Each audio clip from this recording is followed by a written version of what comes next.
All right, so last week we sort of introduced biblical archaeology, historical geography of Bible lands, and tonight we're going to focus on Old Testament archaeology, and we'll probably do that this week and next week as well. I want to get Dr. House's input on this topic as well. So if you haven't started reading the textbook, I want to encourage you to get started on that. I know we've got several books to read, but this is a really good one. Dr. Price and Dr. House wrote this together, the Zondervan Handbook of Biblical Archaeology. And so as you read through the textbook, make sure you're answering the questions in discussions. So the first 10 questions really focus on Old Testament archaeology and that the Zondervan Handbook on Biblical Archaeology. So you want to start there in your research. Don't miss some of the links to various articles and things that I've posted in Canvas. So if you go to modules and look at the different weeks, I tried to organize them starting with Old Testament archaeology, and that's what we want to talk a little bit about tonight. And specifically, an article that I wrote a few years ago called The Battle for Old Testament History and Archaeology. I want to talk a little bit about that and get into the maximalist minimalist debate a little bit with you tonight. I also want to see you get involved in the discussion, not just be lecture tonight.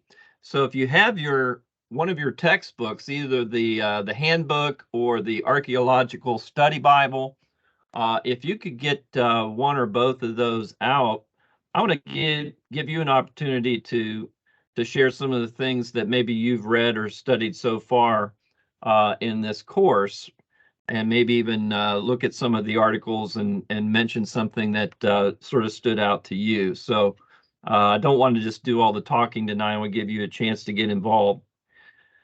So again, talking about archaeology as a branch of historical research that studies the past history of ancient peoples by the systematic recovery of surviving remains.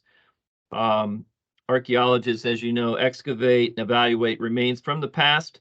This can include written records, buildings, tools, weapons, jewelry, coins, pottery, art, just ancient artifacts in general. So as we think about biblical archaeology as a subset of archaeology, the science of excavation, decipherment, and critical evaluation of ancient material records related to the Bible. We talked about this last week, that archaeologists dig up tells or mounds. They dig through the various layers, like cutting through the layers of a cake, multi-layered cake. And so, as you know, from what Dr. House shared last week, ancient peoples often used stones from a destroyed city to rebuild their cities. And so, as a result, over many years, this tell or mound would be built up. And so it's important to identify the various artifacts as they're discovered, photograph those artifacts in situ, that is, in their real life situation where they were found, and then to write reports about those discoveries.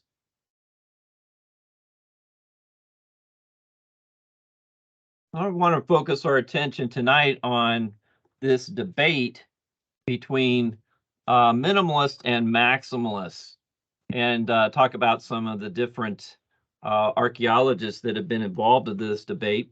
So minimalists believe that the Bible contains myths and legends. Generally, they do not believe in the existence of the patriarchs, Abraham, Isaac, and Jacob. They reject the historicity of the Exodus, the conquest of Canaan, and have questioned the existence of David and his kingdom. Maximalists, also called biblical archaeologists, believe that the Bible is an accurate record of people, events in history. I have a book, I'm just going to read a little bit from this tonight, called Key Facts for the Location of Sodom. This book is by David Graves. David Graves written several very, very good books on biblical archaeology, and I'll be referencing some of those throughout the course. So this is what he says about this debate. Um, he says, before proceeding, we must differentiate between what is meant by a minimalist and maximalist in the context of archaeology, as these terms are commonly used in the debate over the historical reliability of the Bible, and this is found in the remaining chapters.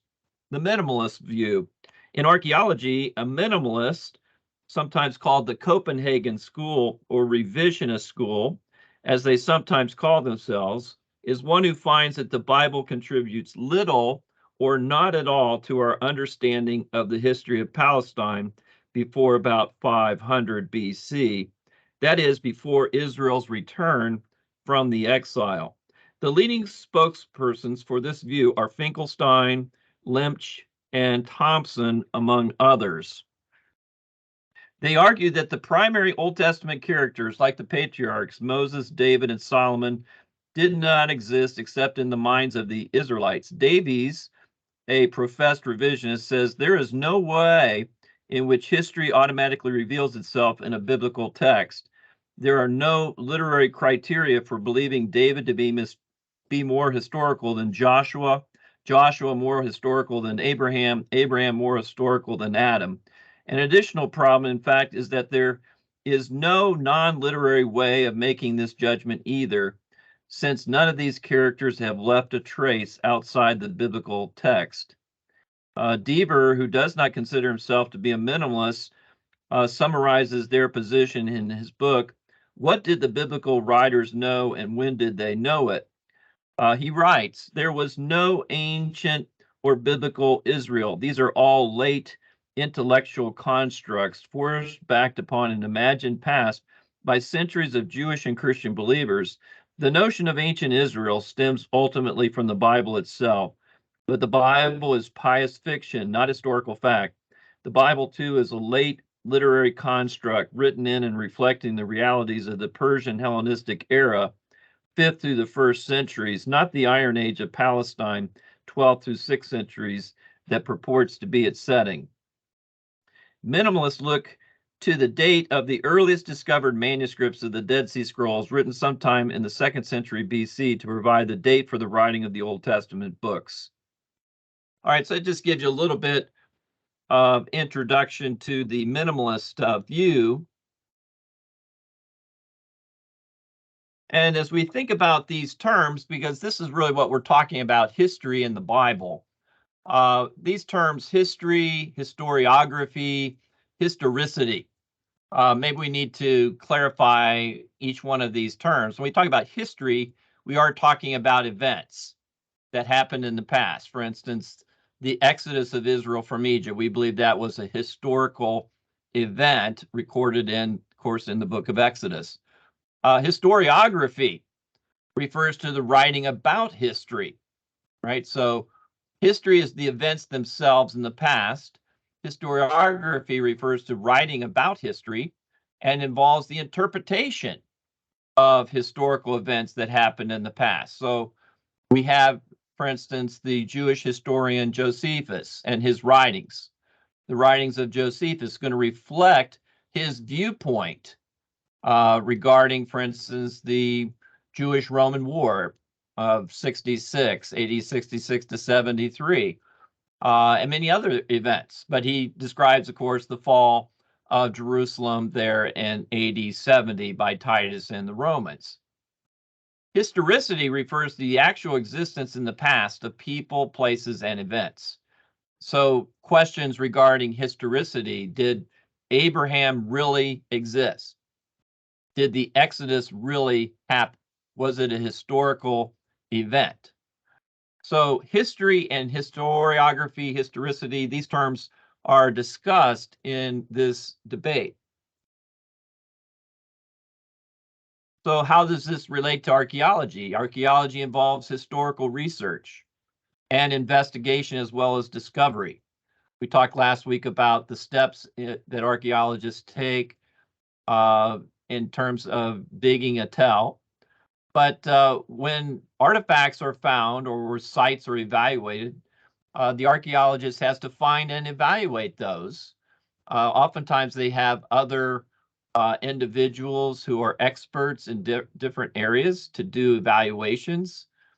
Somebody might be very good at, translating ancient languages. They would be an expert that would be needed to evaluate and translate writing, for instance, on a piece of pottery called an ostracon. To identify primary and secondary sources. So we believe the Bible is a primary source of history.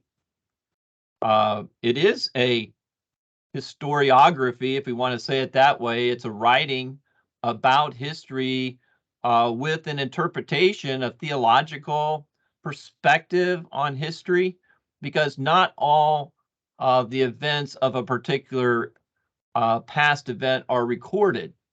So we have selected events that are recorded for a particular purpose by the author. So we talk about historical context when we study narrative literature and how important it is for us to have some idea of historical context. And that's true not only for looking at the Bible, a piece of literature, but also as we think about archaeological historical context. We got into talking a little bit about this, stratigraphy, pottery evaluation, and what you see really as the maximalists and minimalists look at the same archaeological evidence.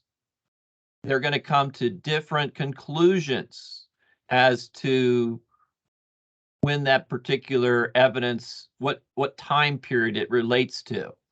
One of the books that I read for my paper that I wrote was called The Bible Unearthed by Finkelstein, listed as one of the leading Jewish archaeologists who's a minimalist.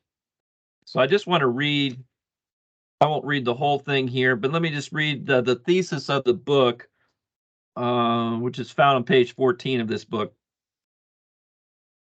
As we shall see in the coming chapters, archaeology has provided enough evidence to support a new contention that the historical core of the Pentateuch and the Deuteronomistic history was substantially shaped in the 7th century BCE. We will therefore put the spotlight on late 8th and 7th century BCE Judah, when this literary process began in earnest, and shall argue that much of the Pentateuch is a late monarchic creation, advocating the ideology and needs of the kingdom of Judah, and as such is intimately connected to the Deuteronomistic history. And we shall side with the scholars who argue that the Deuteronomistic history was compiled in the main in the time of King Josiah, aiming to provide an ideological validation for particular political ambitions and religious reforms. I'll get your input or thought on that quote there. Since you've had some Hebrew Bible courses and you've talked a little bit about this, where is he coming from with this thought? Why is he advocating this view?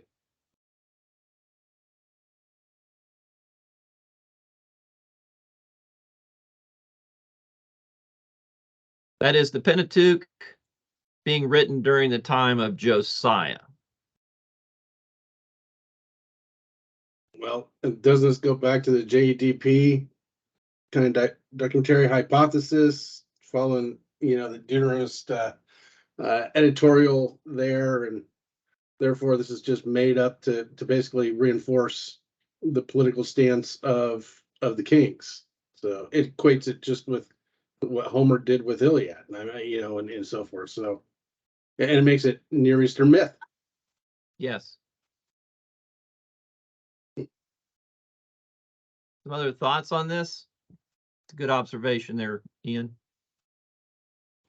It just highlights the starting point. It's important. If you have the starting point that he has, then it doesn't matter what he finds. There's no way it can be connected to biblical history. So they're going to find other theories or hypotheses to justify what they found. But again, starting point is, it goes back to the creation evolution debate. Starting point matters. It's the same idea, same data, different starting points. Anybody else thought?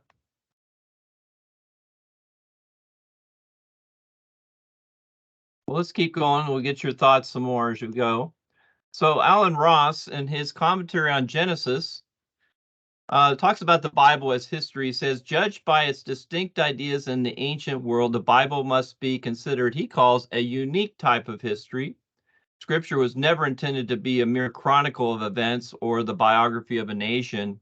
It's not oblivious to the historical process. This special kind of history shows that the Old Testament's worldview transcends the historian's plan. It's not history for history's sake, but records past events for the purpose of educating people spiritually.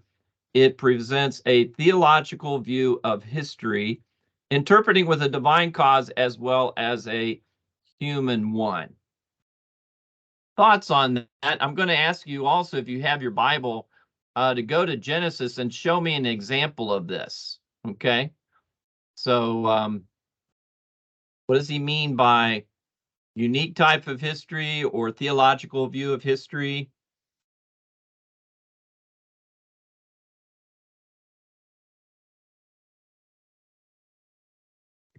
So I guess the purpose that what he's trying to communicate here, if I'm understanding him correctly, is that that the purpose of giving the account of the historical past of Israel and the peoples that the Bible names is for a theological purpose, not for a historical purpose. I'm inferring that he means wherever it does speak to history that it's accurate, only because I know who Alan Ross is. But that quote doesn't say that. I'm just inferring that. So in looking at it that way, one example would be maybe the Isaac and the Ishmael story, where Abraham chose Isaac, or I'm sorry, God chose Isaac, that he was supposed to get the blessing, and Abraham blessed Isaac, not Ishmael. But then you have Muslims historically reject that, and they say, no, it was Ishmael. He's the son of promise, and that's where you Jews and you Christians go wrong. So but this is a theological issue. How do we arrive at the nation of Israel? Abraham, Isaac, and Jacob, and Jacob's 12 sons, and that's the nation of Israel. So this is an important fact of history that the Bible is giving us. But if you have a different starting point, then you have a different outcome, and the Muslims are a great example of that. They do the same thing with the crucifixion of Jesus, or the death. He only appeared to be dead, but he didn't really die. That sort of thing. So, right. So what actually happened in history, and then the Quran, as you pointed out, has a different historiography writing about history, their interpretation or slant on what happened in the past. Right. Now I'm not sure if I'm answering your question the way you asked it, so you might be looking for a more nuanced take. But yeah, well, I'm looking to see if you have a particular scripture why certain events are recorded. For instance, let's think about Abraham offering Isaac in Genesis 22. Now you have the event. What happened? Right, God told him to sacrifice his one and only son there, talking about Isaac, Genesis 22:2. And so you have the details of the account at Abraham and Isaac, and it says two of his young men, so two servants are going along. And they split the wood, and you have the question, the conversation. Abraham took the wood, laid it on Isaac, his son, and he took the fire and a knife. We have just the details of the story. And so then they come, and we have, Isaac's question. Look, the fire and the wood, but where's the lamb for the burnt offering? And Abraham says in verse 8, my son, God will provide for himself the lamb. And so the two go on together. Then he binds his son. He's about ready to kill him, stretches out his hand, verse 10. And the angel of the Lord says, Abraham, Abraham, he says, here I am, do not lay your hand, for now I know that you fear God, verse 12. Then he lifts up his eyes, he sees the ram caught in the thicket by its horns, and he takes the ram and he offers it as a burnt offering. And Abraham calls the place Jehovah Jireh. The Lord will provide, and in the mount of the Lord it will be provided. So what's the theological slant on the story? We have the story, but where's the theology here? What's this story to reveal to us?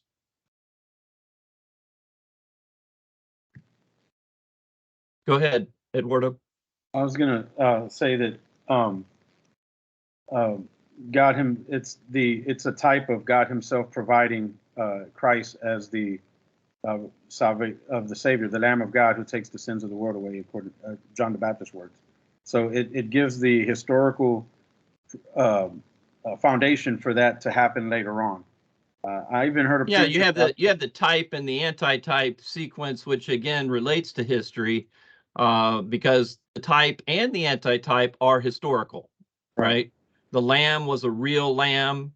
The anti-type, Jesus, the Lamb of God, a real person. Mm-hmm. So you have type and anti-type in history are real.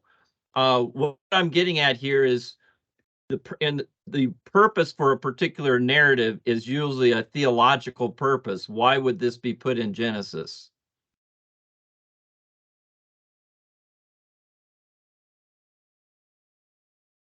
You're asking why this story in Genesis? Yep. Not for the type, antitype, but just why. To show that God is the one who's going to provide the means of atonement. Well, yeah. And so the son, so it goes back to the seed of the woman in Genesis 3:15, also picks up on the idea within the Pentateuchal canon of the idea of sacrifice, why sacrifice had to take place as well. So Andre wanted to say something? Yeah, I guess if I'm reading this sentence correctly, this special kind of history shows that the Old Testament's worldview transcends the historian's plans. It is not history for history's sake, but record events. So if to educate the people for spiritual purposes, if I'm reading it correctly, and Eduardo and Ian is correct in terms of the theological, the whole scope, progressive revelation, the whole theological scope of Scripture. But if we narrow it down to why is it written in Genesis, and why is the story taking place with Abraham specifically and Isaac specifically, for the audience to understand that God would fulfill the theological plan, the theological purpose is that God will fulfill His plan for Israel, that what He promised Abraham concerning his seed and concerning his seed being a blessing to many nations, God will fulfill His plan concerning Israel. So what was promised to Abraham and what would eventually become the promise for the nation of Israel is true. So there's theological purpose for the nation of Israel to have faith that God will fulfill His purposes and His plan. Yeah, that's really, you sort of nailed it on the head there, Andre, because don't forget that each book in the Old Testament was written to the nation of Israel. So as much as we like to try to make it relate to us and the church today, and that's where the typology and linking the Old Testament events to New Testament people, places, and events, don't miss the historical context, which I'm trying to stress a little bit tonight, especially. And here, the theological meaning that many of these stories relate not only to particular places, geography, which for us, we believe that was the Temple Mount, right? Where the very place on the rock, which is now under the dome of the rock, was the place where Abraham offered his son and God provided the ram, right? And that was the place in the temple where the high priest once a year would go in and sprinkle the blood there, right? on the Ark of the Covenant, again, providing atonement. So this idea of God is the one who provides the lamb, the ram, for atonement, that goes all the way back, as we see the sacrifice, theological purpose for history. So not everything is recorded in the life of Abraham, but particular events are recorded. In this case, even though the test is offer your son, and yet he's the son of promise, right? He's the one that God said that that the Messiah would come through the line. So that's my point here.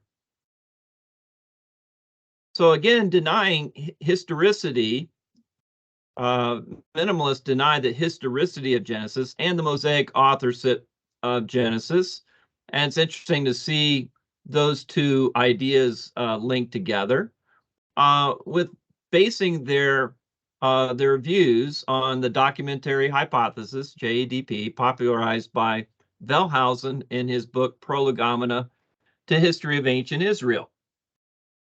So Wellhausen says, from the patriarchal narratives, it's impossible to obtain any historical information with regard to the patriarchs. We can only learn something about the time in which the stories about them were first told by the Israelite people. So what do we see here?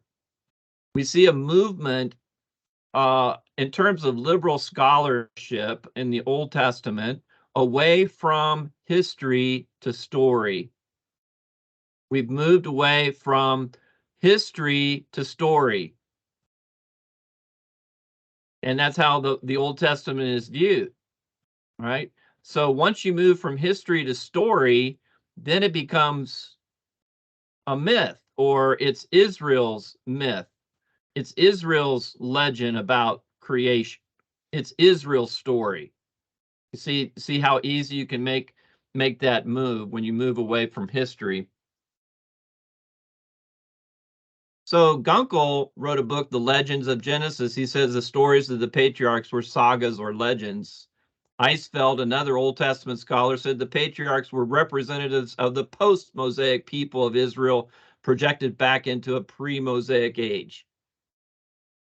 You see, again, just denying historicity of Genesis. History is no longer recorded in Genesis. It's just a legend, just a myth, a saga. Thompson, in his book on the historicity of the patriarchal narratives, rejects any evidence for a patriarchal age in Israel's history.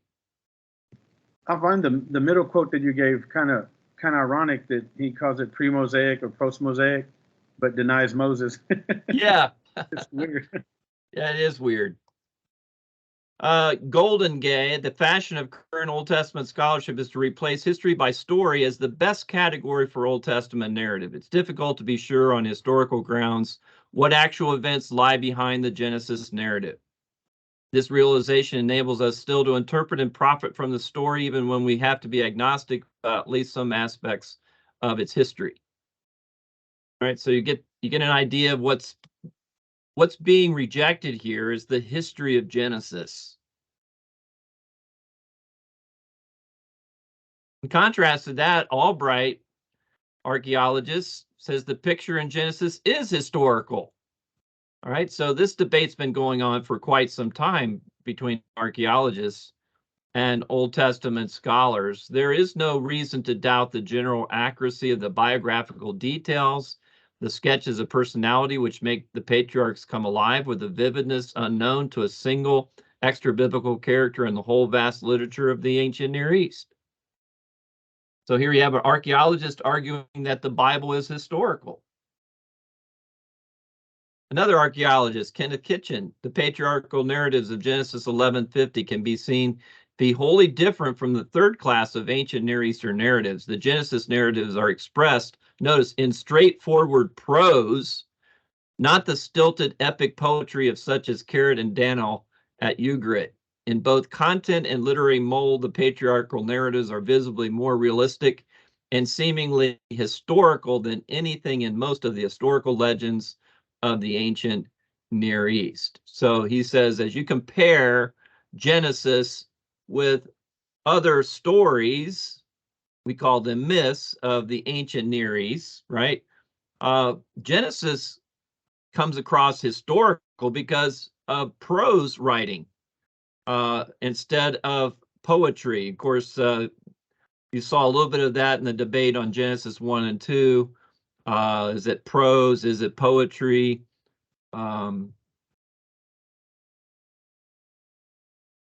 So Old Testament archaeology. Before we get there, though, let me just finish reading a couple things here.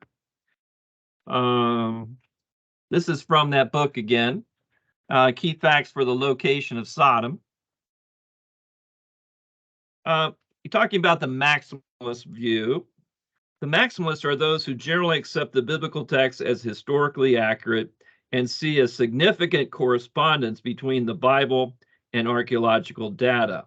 They find that the Bible contributes significantly to our understanding of the history of Palestine and generally agree with the early dates for the authorship of the Old Testament books.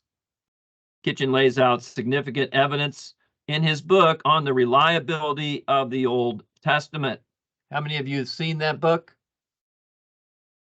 This is by Kitchen. Got it here. Pretty thick book right here. Archaeologist on the reliability of the Old Testament. So you're looking for historical information about the Old Testament. That's your book you want to get. He mentions here are some maximalist scholars: Kitchen, Horth. So if you're going to study Old Testament archaeology, this is the book you want to get. Archaeology in the Old Testament by Horth. He was a professor at Wheaton. Hoffmeyer, Millard, McRae. He wrote Archaeology in the New Testament, McRae. Yamauchi,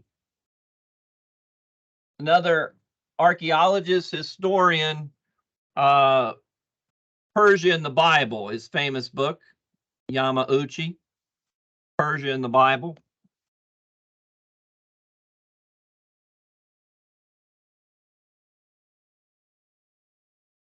From his own statements, most would not consider William Dever to be a maximalist. For instance, Dever says this: "We cannot turn the clock back on the time when archaeology allegedly proved the Bible.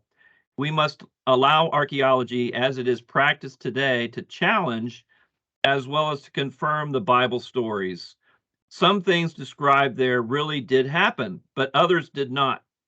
All right, so you have someone who saying some things in the Bible were historical, other things were not. That's William Dever. William Dever. The biblical narratives about Abraham, Moses, Joshua, and Solomon probably do reflect some historical memories of actual people and places, but the larger-than-life portraits of the Bible are unrealistic, are in fact contradicted by the archaeological evidence. All right, so here's someone, Bill Dever, who tries to be the middle road between the maximalist and minimalist view. Some of Israel's ancestors probably did not come out of Egyptian slavery, but there was no military conquest of Canaan, and most early Israelites were displaced Canaanites. Now, that's the view that of minimalism that was presented in a 2-hour Nova special that I watched back in November 13th of 2008.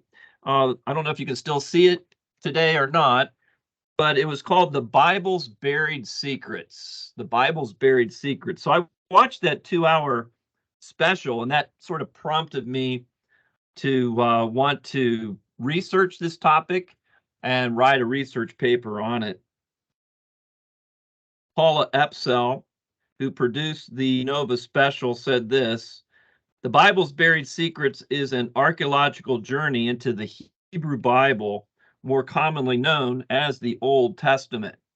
It builds on centuries of biblical scholarship and excavation to tackle some of the biggest questions in biblical studies. Where did the ancient Israelites come from? How and when did their religion transform into modern Judaism? Who wrote the Bible? When and why? How did the ancient Israelites, who, like virtually all ancient peoples, worship many gods, come to believe in a single God? The answers to these questions emerge as we look both at the archaeological evidence and at the biblical text itself. The powerful accounts describing Abraham, his journey to the promised land, Moses and the Exodus, David's kingdom and Solomon's temple, and the destruction of that temple in Jerusalem, followed by the exile of the Jews to Babylon. Dr. Gromacki, Yes. in case you want to watch it again, it is available on YouTube in its entirety. Great. Fantastic. I'll put the link, or send me that link, and I'll put it in Canvas for everyone to see as it relates to the article that I wrote. And you can see and hear the different archaeologists as they go to the different places and basically discuss the archaeological evidence from the two viewpoints, which is very, very interesting. Really got me interested in the whole topic. So you're looking here at a map of the Middle East with the Fertile Crescent. You can see some of the names of famous places that have been discovered and excavated, and you get a little bit of idea. You look at where Ur is found there, Ur of the Chaldees, there Abraham's hometown, and then you have Babylon or Babylonia. Mentions Babylon, the city, the Tower of Babel there.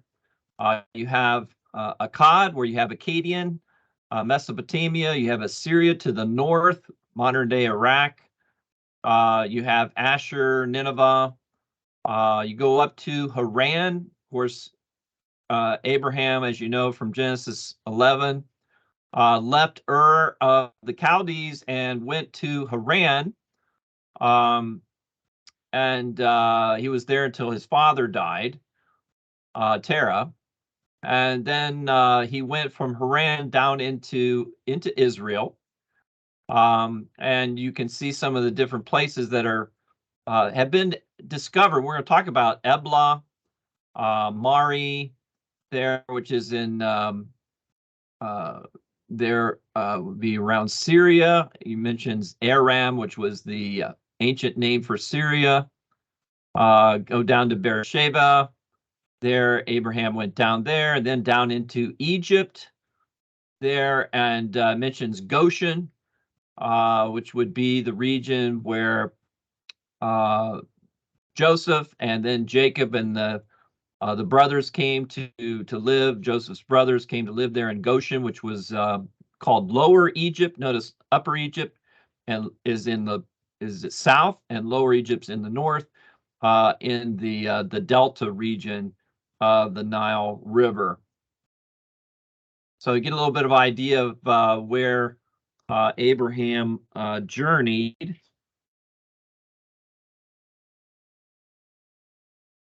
Just as you're looking at that, just going to mention a couple more things here.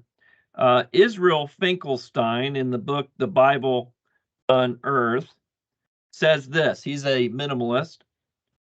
That is not to say that archaeology has proved the biblical narrative to be true. Far from it.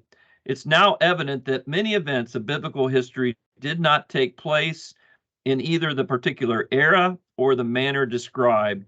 Some of the most famous events in the Bible clearly never happened at all. All right, so it's a clear renunciation of the historicity of the Bible.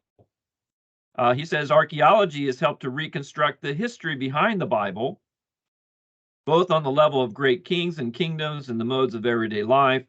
As we will explain in the following chapters, we now know that the early books of the Bible and their famous stories of early Israelite history were first codified at an identifiable place and time, Jerusalem, in the 7th century BCE. He's going to say that over and over again, right? So that's pretty much how he's going to explain everything.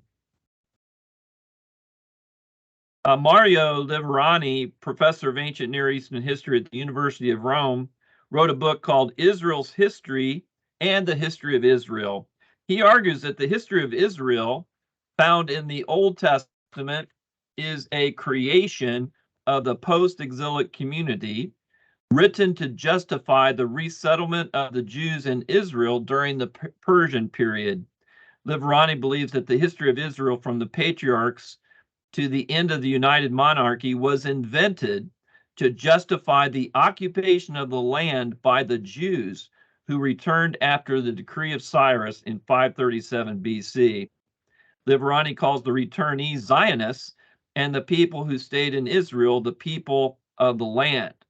So what does that seem to indicate to you as I'm reading this minimalist? What is he doing in regards to the Bible and current history and geography? Well, one He's- thing. Go ahead, Stephen. Go ahead, Stephen. Go ahead, Stephen. I was just going to say he assumes that the Bible narrative is false. We have firsthand witnesses from John validating the testimony of Jesus, Jesus validating the historicity of Adam and the earlier patriarchs, and he just makes the assumption that all of that is unreliable, and instead he's going to come up with his own theories. Go ahead, Todd. Yeah, and seems from a contemporary perspective, he rejects the legitimacy of Israel's claim to the land. I wonder if that's a motivation to some degree for his position about the historicity of the Old Testament. Yeah, so what do we see? Politics influencing interpretation of the Bible, right? So now the people of the land happen to be those who were conquered by the Jews coming back from captivity in Babylon. So it's not their land. And what do we see that in really the Palestinian versus Israeli conflict over the land of Israel? So again, we see sort of a contemporary reading into the Bible political situation of today. Randall Price, in contrast to this, has written a number of books. Let me recommend his book on archaeology, The Stones Cry Out, his book on the Temple and Bible Prophecy, and another book by Dr. Price, Searching for the Ark of the Covenant. If you've never read those books, they're fantastic books to pick up and read. He says this, in the final analysis, it must be remembered that the Bible itself is our finest example of an archaeological document. While we have only a limited number of archaeological artifacts from the biblical period, the Bible represents the most complete literary record that we possess of ancient times, surviving in one form or another since the first books were penned by Moses some 3,400 years ago. It remains the most accurate and trustworthy account of antiquity in the archaeological record. For this reason, it is improper to elevate other archaeological inscriptions above the biblical text in order to challenge the latter's integrity. Again, Albright, a maximalist, says this: the excessive skepticism shown toward the Bible by important historical schools of the 18th and 19th century, certain phases of which still appear periodically, has been progressively discredited. Discovery after discovery has established the accuracy of innumerable details and has brought increased recognition to the value of the Bible as a source of history. Nelson Gluck, another archaeologist, as a matter of fact, it may be clearly stated categorically that no archaeological discovery has ever controverted a single biblical reference. Scores of archaeological findings have been made which confirm in clear outline or exact detail historical statements made in the Bible. All right, so that's sort of a summary of the the debate. And if you get a chance to watch the video, I think that sort of sets the stage for you to watch that. I recommend it to you. You'll enjoy it because you actually get a chance to see the debate in action, and you'll get a chance to see the various places that they're discussing, and hear from archaeologists who are making discovery after discovery, which confirms the historicity of the Bible. We're going to take about a 5-minute break. We come back, we're going to start looking at various artifacts that are found.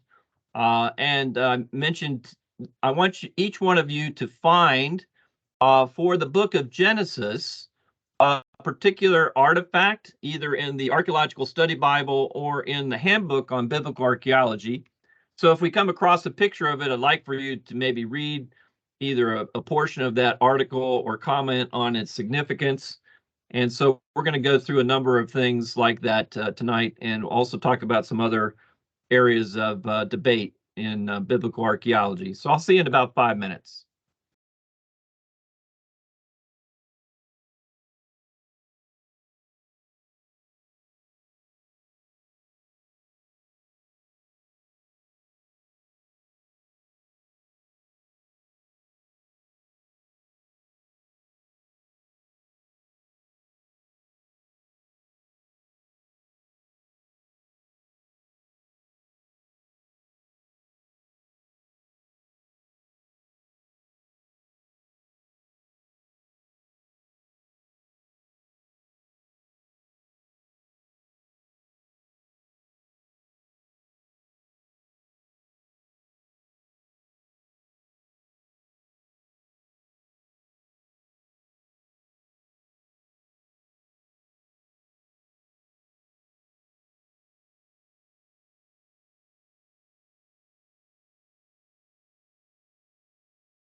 Ian, I saw that you got through the book already. That's amazing.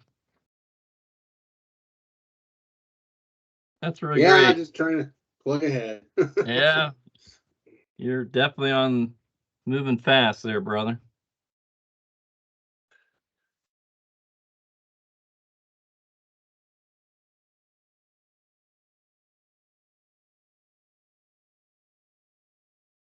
All right, we're going to start with Genesis 1 through 11 here as we get into looking at various archaeological discoveries and discuss their significance. So you see a picture there and you had something marked. I asked for you to find something that of interest for you. Just to read a little bit about that. Did anybody have Atrahasis as one of the first things? So anybody know anything about this discovery?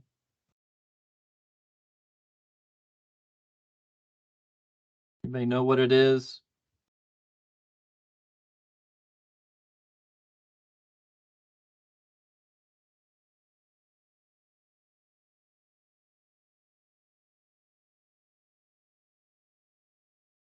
This is an Akkadian account of creation, okay, as well as the flood. So sometimes called Babylonian, but it was discovered in the Ashurbanipal Library in Nineveh about 1876. So it's a polytheistic account, of course, Mesopotamian gods involved in creation. Man is created to ease the burden of the gods. In Atrahasis, humans are made with clay mixed with blood and flesh from a slaughtered god, which is much different from Genesis 2:7 says the Lord God formed the man from the dust of the ground and breathed into his nostrils the breath of life. In Atrahasis, the flood occurs because noise from the people was bothering the gods. In Genesis 6, of course, the flood, the universal global flood, came on the world because of the wickedness of people. In both accounts, Genesis and Atrahasis, a man receives a divine warning about the flood and builds a boat to escape. He takes family and animals on board. And in both accounts, sacrifice is made after the flood. Another creation flood account, Enuma Elish. Anybody have anything on that? If you have something, let me know. Just raise your hand, electronic hand, or your hand there. I can see you. Again, a Babylonian creation account. This was discovered by Rassam, again at Ashurbanipal's palace. The tablets tell the story with a focus on the Babylonian god Marduk. So the supremacy of Marduk. Again, man is created to serve the gods. In Enuma Elish, Marduk creates the world by splitting another god called Tiamat, the primeval water. And with half of her, he creates the sky, a dome above, and it again symbolizes or very similar to the Genesis 1, where God separates waters by means of the sky during the second day of creation.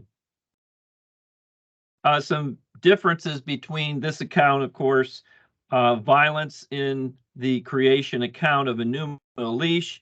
There's no violence in the Genesis account, and Enuma Elish is a polytheistic account, and Genesis monotheistic account. Shabaka stone is the Memphite theology of creation, the Egyptian account. Interesting, the focus is on the Egyptian god Ptah, P-T-A-H.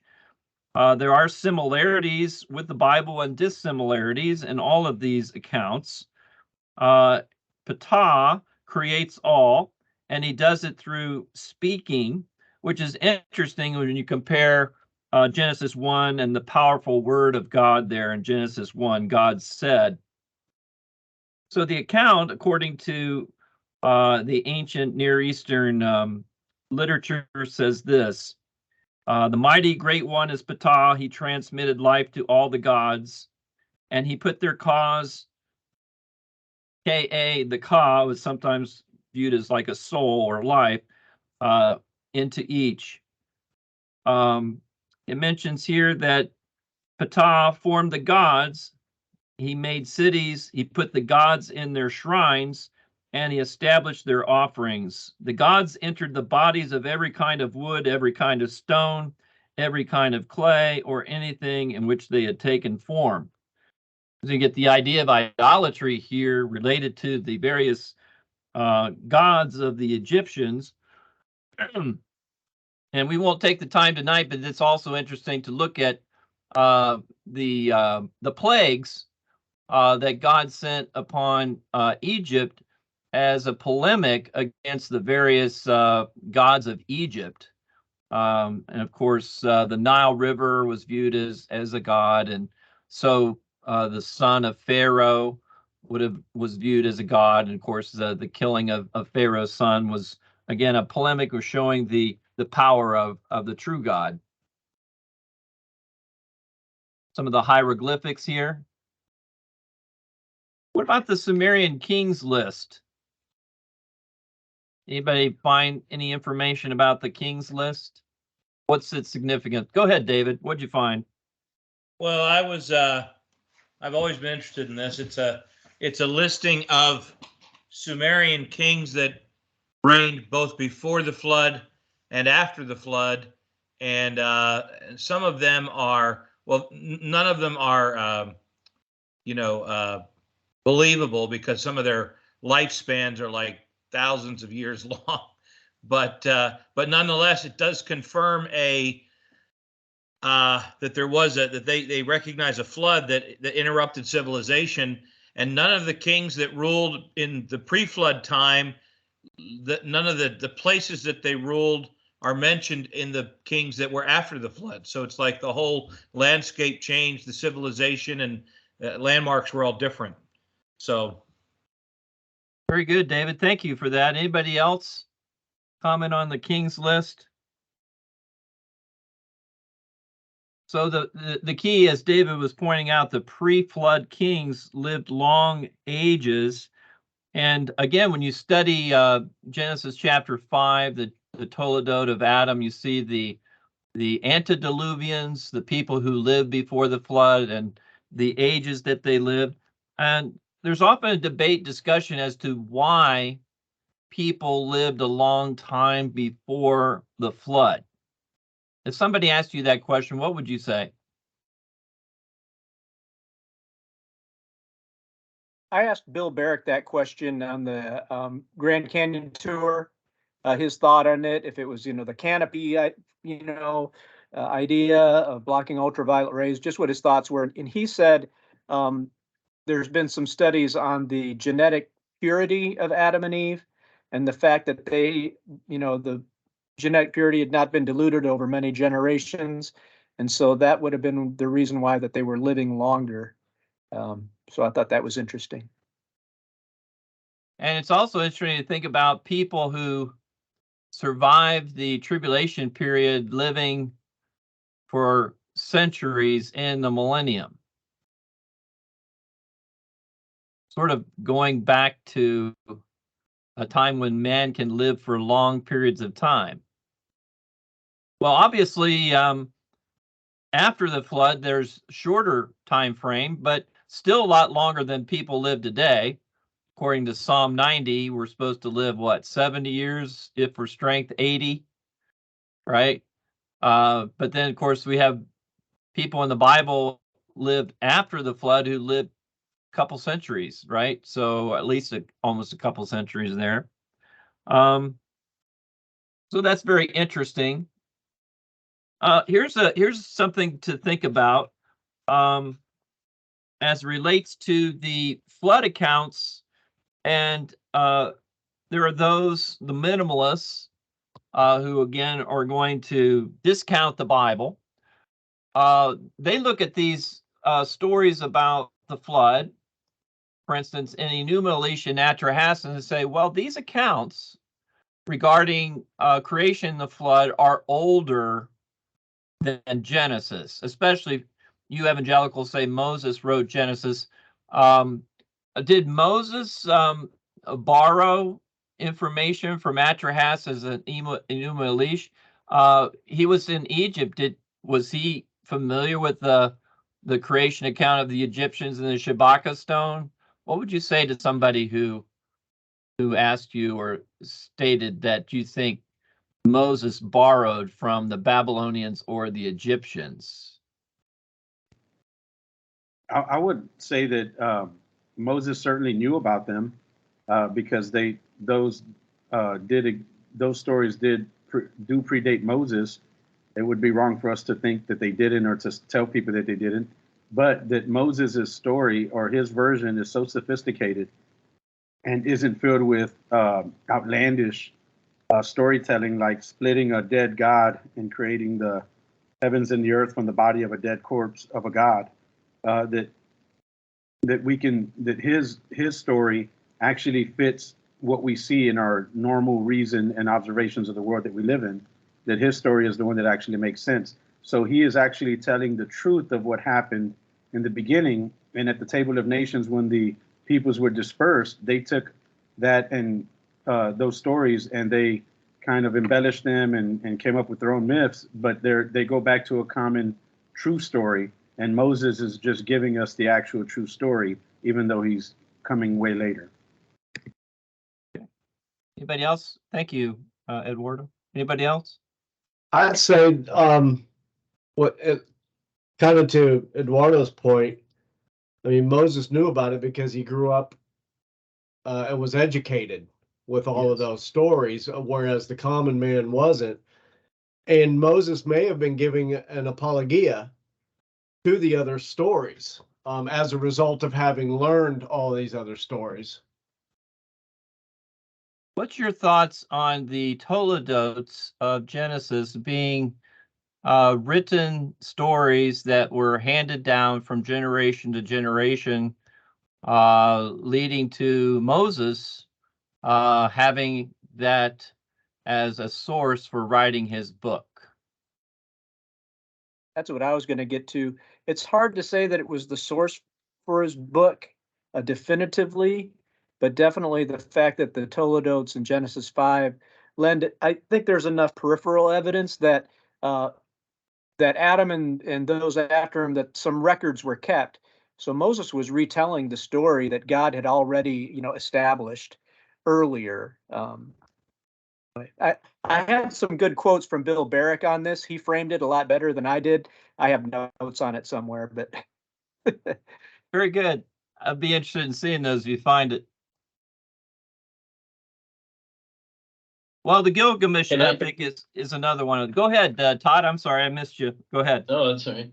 Just have a question related to, the Toledotes and pre-existing sources for Moses. Like, I think it's Enuma Elish that also places the creation of light before the sources of light. Is that right? I have a book. It's been a while since I've read Enuma Elish. I did read the translation of it. Probably it's on my desk somewhere. I find it here at the break. I'll share, see if I can find that quote. But did you read it recently? Is that why you're asking? I think it's in the Zondervan Handbook of Archaeology. They talk about there's a chart with a comparison between the two. And I believe it's Enuma Elish. I don't have. Yeah, if somebody has that, can find that and see the page. I've got my book here. We'll see if we can look at it. I mean, because it struck me as interesting that, okay, so like the flood narratives, understanding why there would be a shared human history of the floods, but going to the creation narratives where unless there was a prior revelation of of the creation from God to Adam or someone, getting those details like yeah, you're right there, Todd. It's on page 48. I just found it. Enuma Elish creation account.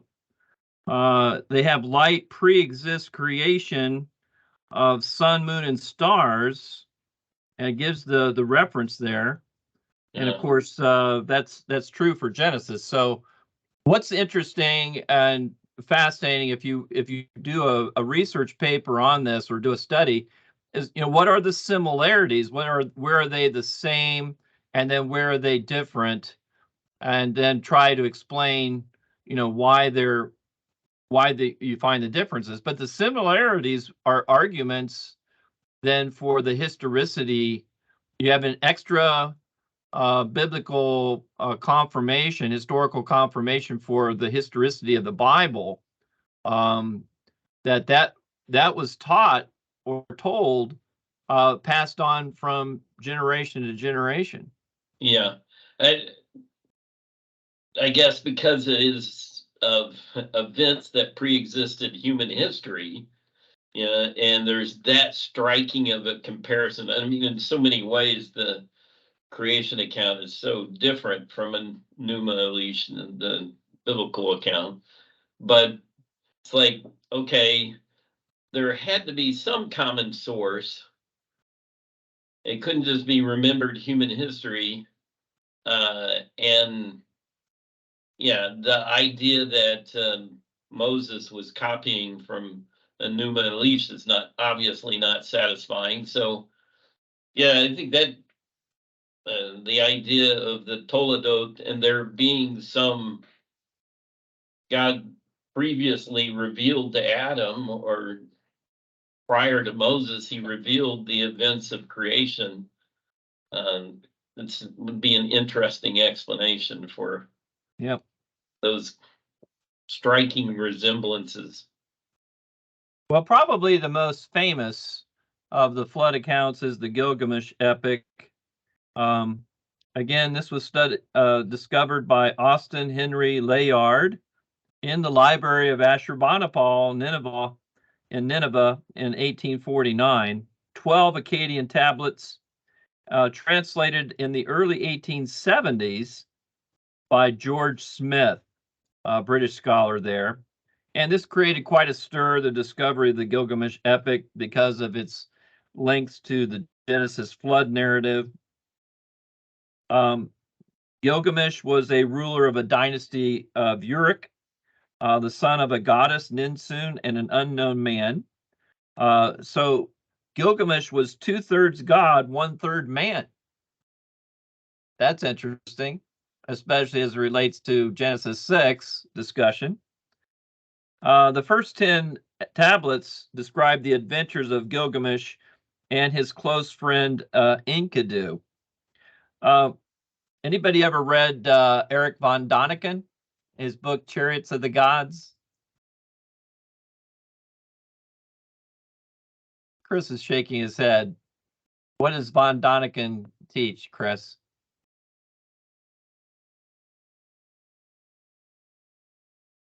I don't remember specifically like what he's teaching, but I know like with the chariots of the gods and whatnot, it's the ancient astronaut theory.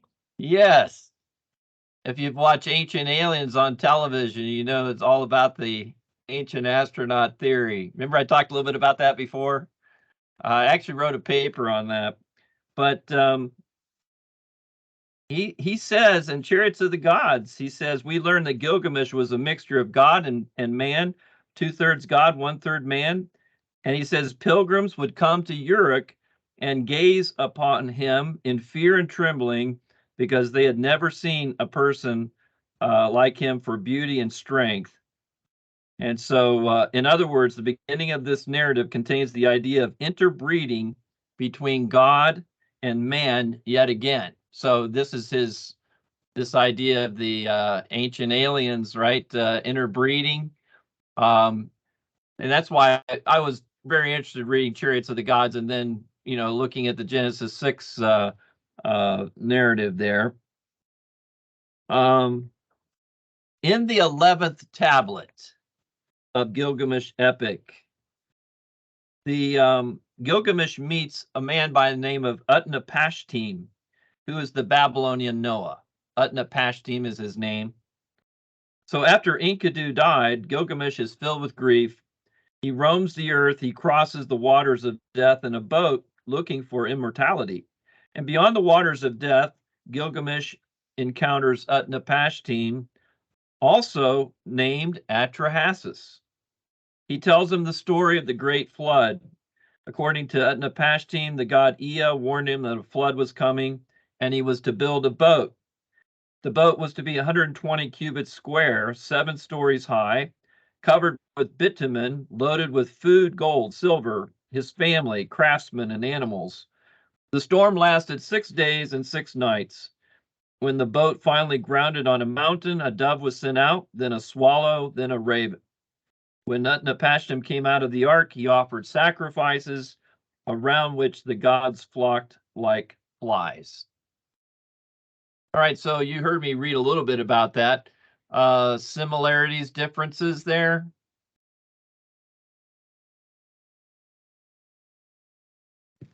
Well, I don't think that vessel is water-worthy. That's not seaworthy at all, is it? No. And 7 days, sounds like the trip was a little short. And Dr. Wayne House is joining us just as we are talking about Gilgamesh epic. I just was talking about the story here, Dr. House. Great to have you join us. Can't hear you. Got to turn on your mic. There you are. Can you hear me? I can hear you now. And you can see me. I can see you and I can hear you. Can you see everybody else? I know that's real scary. I just got back from New York. Can you see everybody else now, Dr. House? Well, let me take a look. Let's see. 1, 2. I see 3 people. Okay.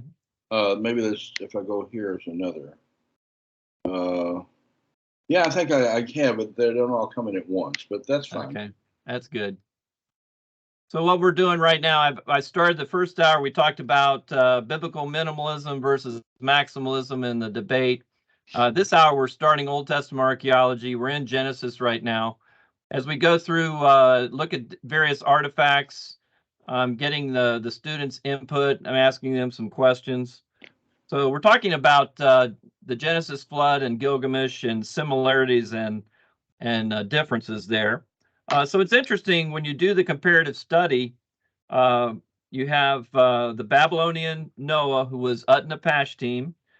You have the building of a boat. You have a storm. You have food, of course, on the ark or boat. You have the animals. And of course, the differences are quite different there. The 7-story high boat for Gilgamesh versus the 3-story ark for Noah. And it rained 40 days and 40 nights for the storm, but the flood itself as an event lasted how long? Are you asking me a question? No, I'm asking them. Okay, good. Because I know you know the answer. I think it says the storm was 6 days and 7 nights. Okay. Versus the 40 days and 40 nights of the Genesis account. Okay. But the flood itself didn't last that long. It lasted how long? Over a year, right? It was the flood itself lasted a year, and I think that is significant. So similarities and differences there. Of course, how many people were on the ark? 8. 8. Well, here Utnapishtim takes his family, the craftsmen, and the animals. So the people who helped build the boat go on. Sealed with bitumen. What do you think? You think that's significant? Relates like- to the Tower of Babel. Right? Well, what is bitumen?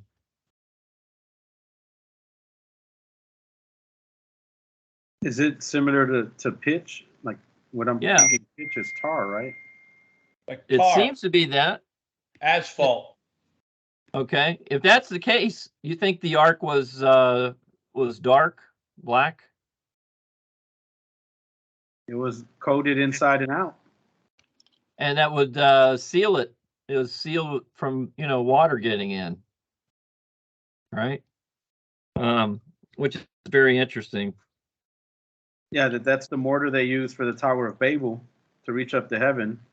Sounds like they were avoiding another flood. Yep. Dr. Well, Gromacki, yeah. did you Go ahead. discuss the reason that the flood came in the Gilgamesh over against the biblical account? No, go ahead and explain that to them. It's pretty simple. There was great wickedness that really just was a major issue for Yahweh. Gilgamesh, they were just a bunch of gods who made men anyway. They didn't say it here, but their ideas in Babylonian thought, they made human beings to take care of them. And they didn't come through very well. And because of that, they got punished. Which is different from the whole issue of Yahweh and the moral status and the relationship and so forth. Yeah, and the shape of the ark. This was an issue of debate when the Ark Encounter was made. How many of you have been to see the Ark Encounter, Kentucky? The traditional view of the Ark was more like a barge, long rectangular structure. But the Ark Encounters, made it look more like a boat. At least the front part and the back part of the ark. And in the Gilgamesh epic, the boat is shaped like a cube, with the width and length being equal. So what's your thought on that shape of the boat, the ark?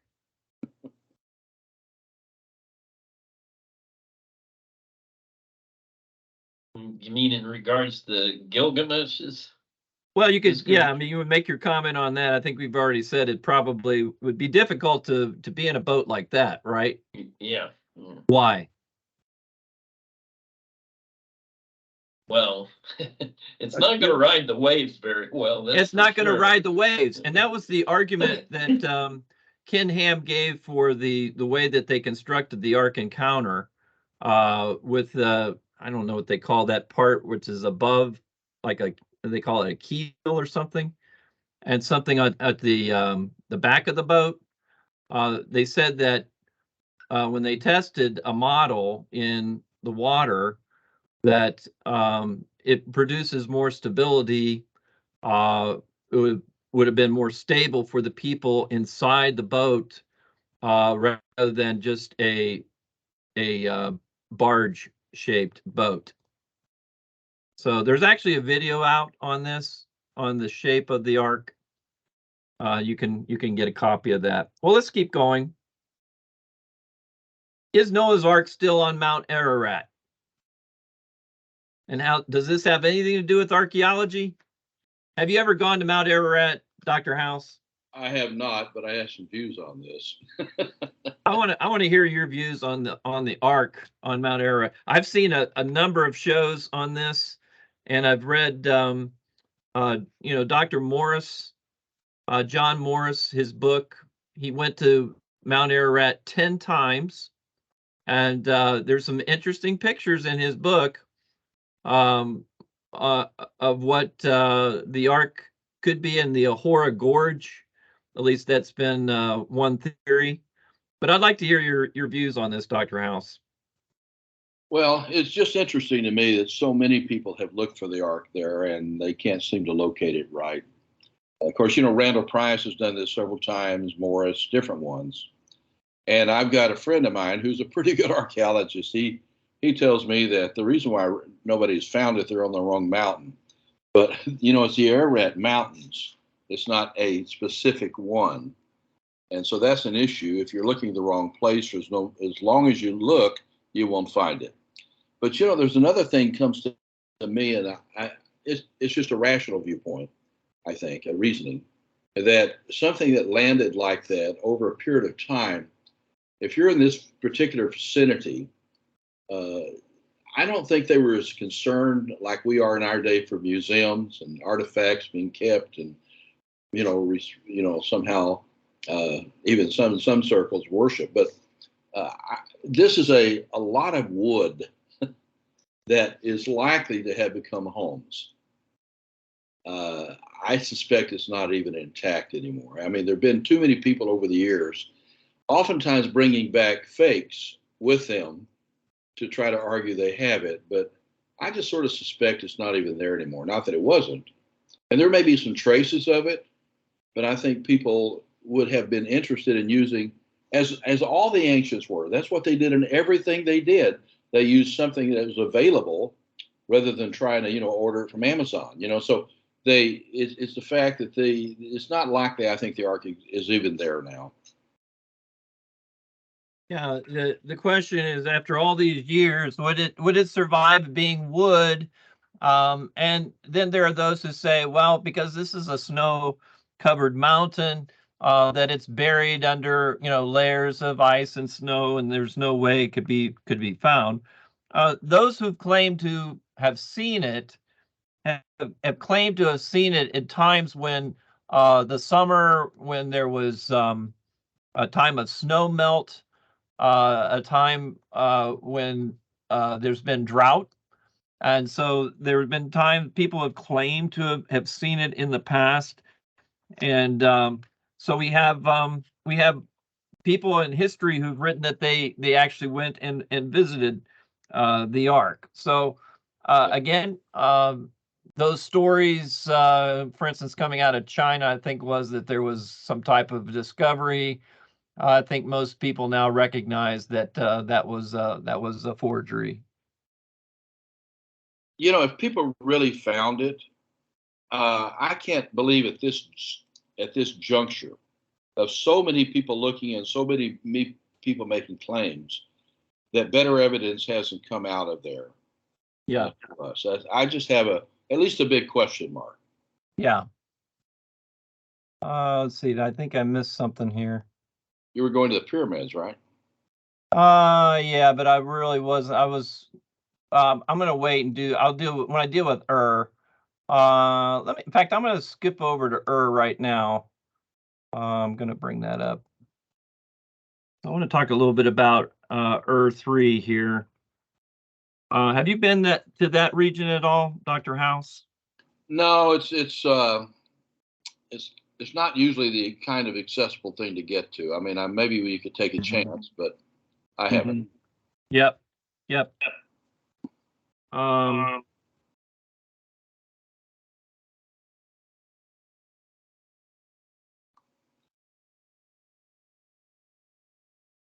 Genesis 11, we know that Abraham left Ur the Chaldees to go to the Promised Land. It's located in ancient Mesopotamia.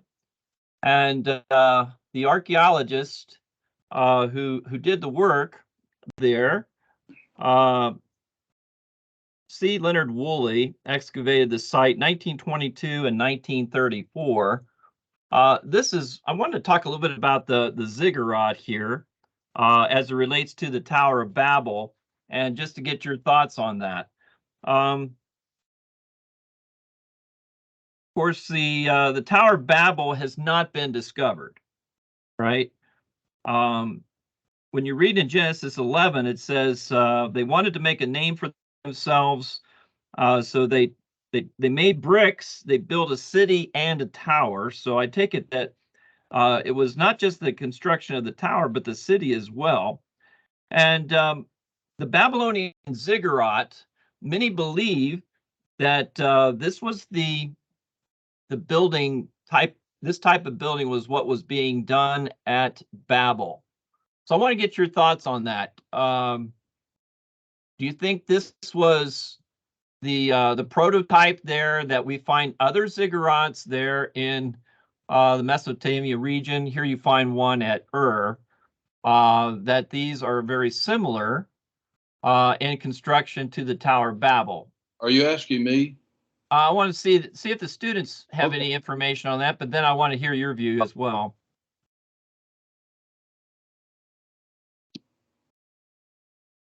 But see, it would make sense when you have a big building project, an ambitious building project, that you would begin to build a city. A city would develop around the idea, especially if you had quarries nearby that you were mining building materials from.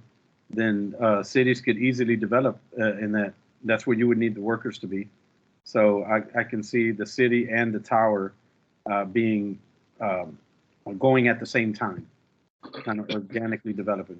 Why do you think they would build a tower?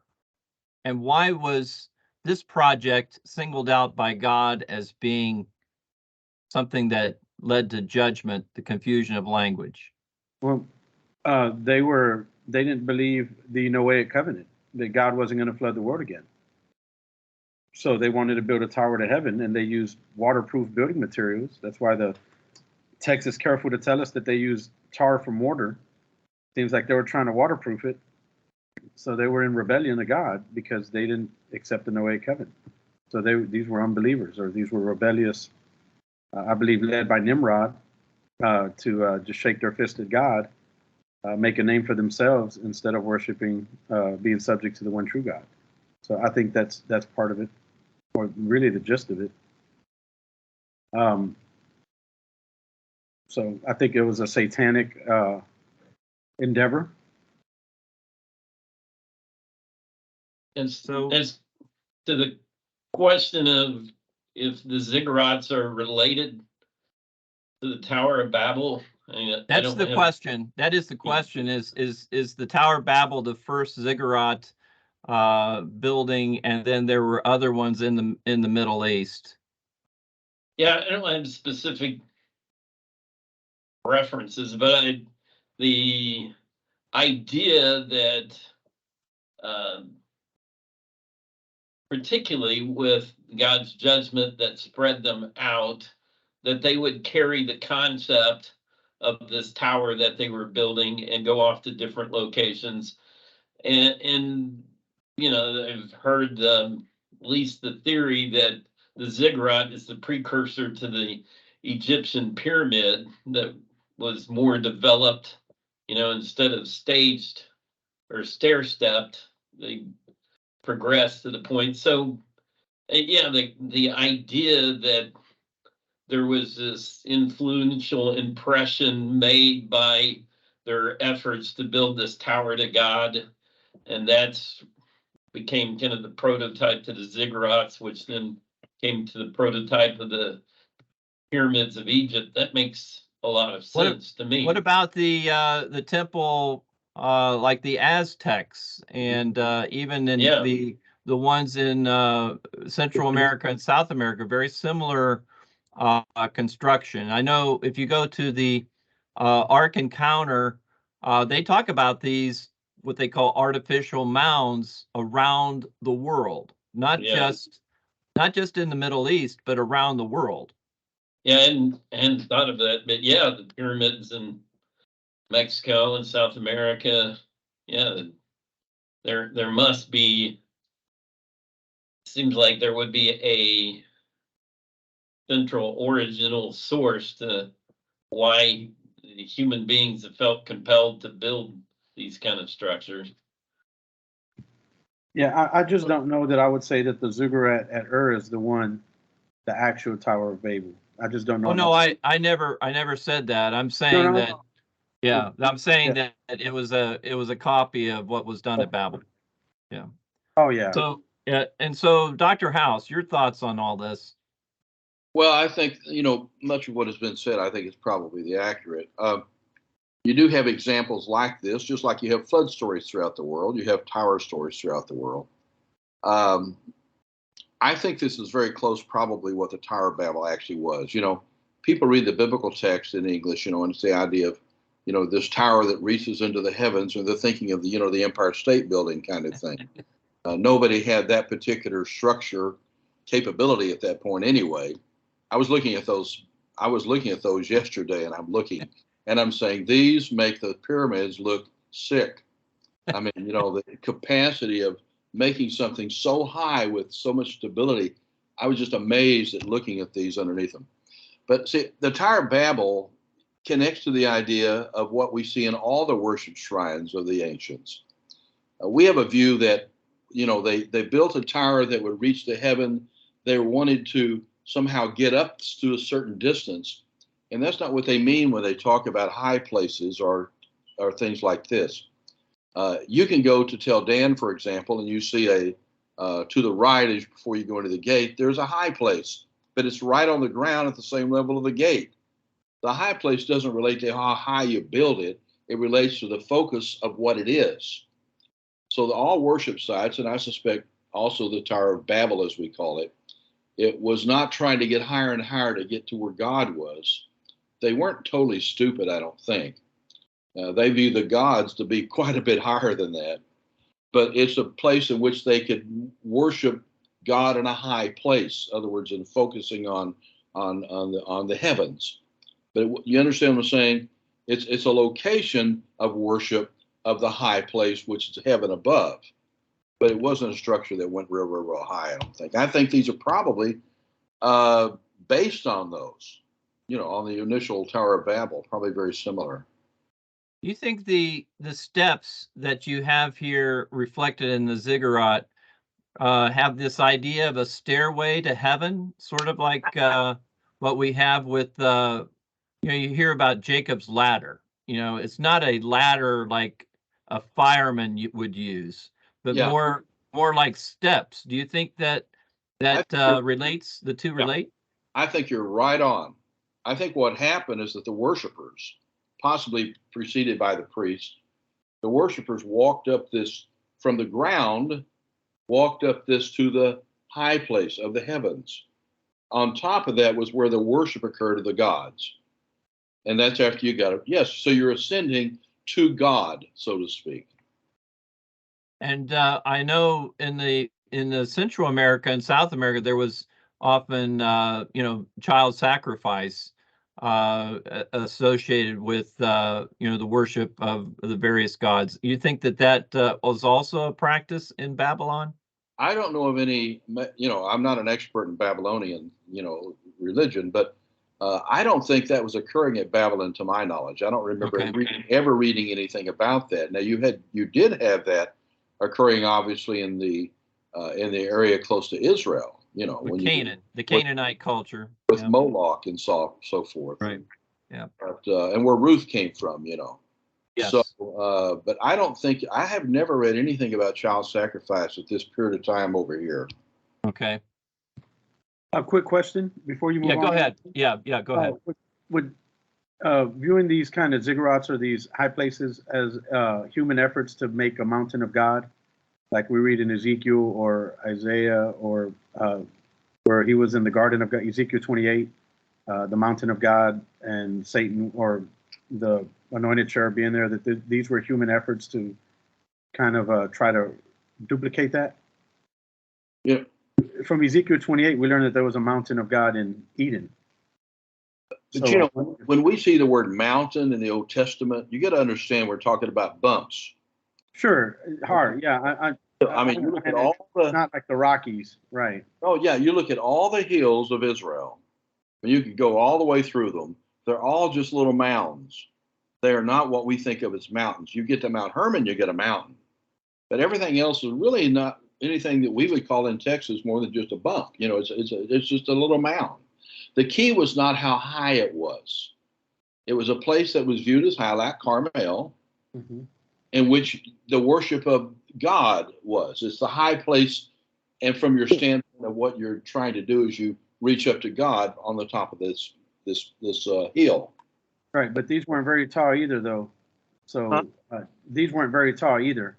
Like those mounds weren't very tall. So I'm wondering if that would get you to think that we're not talking about how high these ziggurats were, or the Tower of Babel was, or it relates to the function of what goes on top of this structure. And some of the high places of Israel and so forth were just small. I mean, you know, distance off the ground wasn't that much, but it was a place that you met with the gods.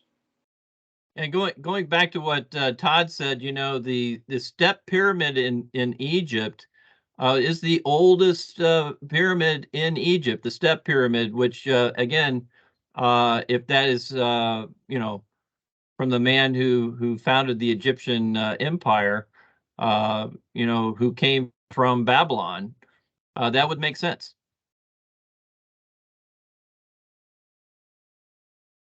Well, archaeologist Woolley led the excavations there in Ur 3, house and street in ancient Ur, home of Abraham. When I was in Pennsylvania, and David, have you ever been here? I was going to ask you. University of Pennsylvania Museum, they had some exhibits, artifacts from ancient Ur. And I read tonight the Genesis 22 account about the ram caught in the thicket. And I don't think they're necessarily referencing that event there from that artifact, but it is interesting. You've got the ram there in a thicket. And there's my picture with it there at the University of Pennsylvania Museum. Boy, I was a lot younger then. Well, we talked about where Abraham traveled. And again, starting with Ur, you know, did he actually go through Babylon? But he did go up to Haran there, and then down into Israel. And I do want to have Dr. House share about Hattusa here. I've got some pictures from Hattusa and your trip there, Dr. House. And there's another map that I'll have Hattusa on there to show where it's found. Let me say something too about what you just had, though, because this is something I've really noticed that I've been working on my study Bible. We have the idea somehow that some of these are actual cities that were named at that time. So when he got to Haran, for example, there was a sign outside the, you know, the town says, "Welcome to Ur," you know, population 13 people. You know, they receive. If you look at the people's names, like connected with Abraham and afterwards, and you look at the city names, you'll find that they tended to create identifications with cities based on individuals that are within the family. So Haran probably, or Haran, or whatever you want to say it, probably was not named that when he walked up there. It became that because the son died at that point, and he becomes the marker for the location. Does that make sense? Yep. So there was no great naming of all the places in the world at that time. They just took on these names. Very good. I like that. All right. Let's go to Hattusha. Yeah, I'm going to go there. Before we do that, though, let me just mention, so we're in Genesis 14, the gate at Tel Dan. You've been there, correct? Yeah, this is Laish. Yeah, Laish. If you have your Bible, look at Genesis 14:14. I was looking at today, getting ready for tonight. When did Abraham go to Dan or Laish? It says in Genesis 14:14. Well, look at the context, verse 13. This is after Lot has been captured by the kings there from Mesopotamia. And it says, one escaped and told Abram the Hebrew. Notice that. I think that could be the first mention of the word Hebrew there. Chapter 14:13. For he dwelt by the terebinth trees of Mamre, the Amorite, brother of Eshcol and brother of Ener, and they were allies with Abraham. And when Abraham heard that his brother was taken captive, he armed his 318 trained servants who were born in his house and went in pursuit as far as Dan. So, you know anything about this gate here, Dr. House? A little bit.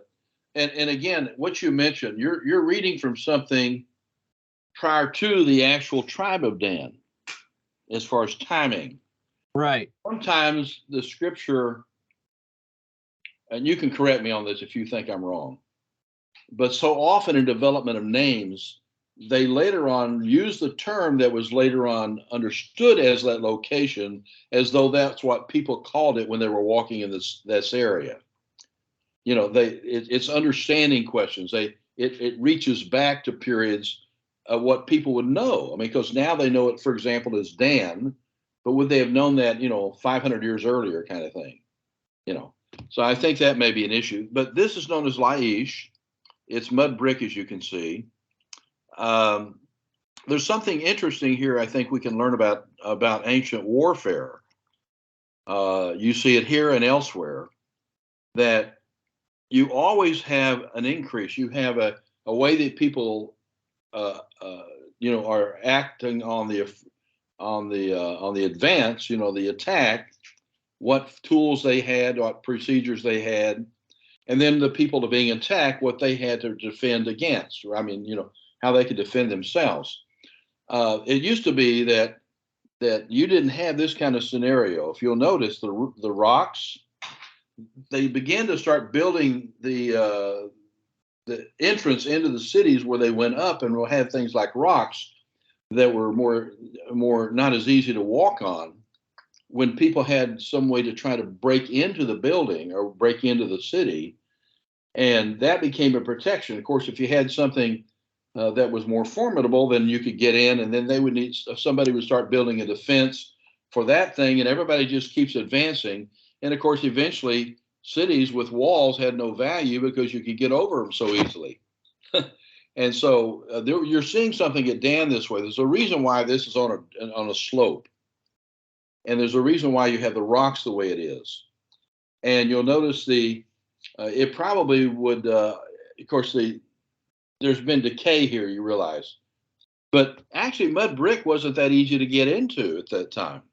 We would tend to think, well, it's mud, so it's just going to fall apart. But it's not really that way, the way they built them and the composition they did of the mud.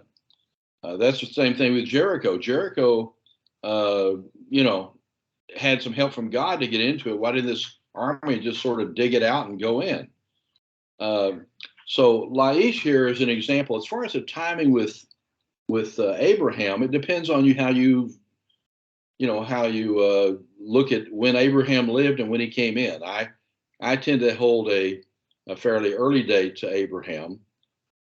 Some people, put Abraham 200 or 300 years after this. I think, though, that till Dan, we say this is Abe's gate, but it may be that this actually is after the time of Abraham. I think they're dating this around 1800. And I think that Abraham was before that time. There may not have been a city here, but, I don't know for sure. But I just know from looking at the dating on this. Do you know Abraham Baran? Have you met him, archaeologist? Have you met him? This is what he says. Genesis 14:14 says, Abraham came as far as Dan. Now, of course, in those days, the name of the city was Laish, as you said, not Dan. Imagine the biblical copyist who found the name Laish, who said, who remembers Laish anymore? It's been gone, forgotten. So he wrote Dan instead. But to my way of thinking, Abraham no doubt was invited to visit the city of Laish, and for all I know, had gone through the gate before it was blocked. So that's his view. What's the problem with that view from our evangelical view as to the writer of Genesis?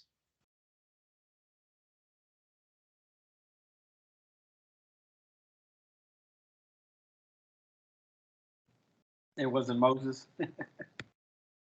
Hey, Moses is the one who wrote Dan, right? So he knew it was Laish. It wasn't that he changed the word. He could have written Dan. He knew it was Laish, but he wrote Dan because that's what he believed it was at that time. What do you think? Is that right?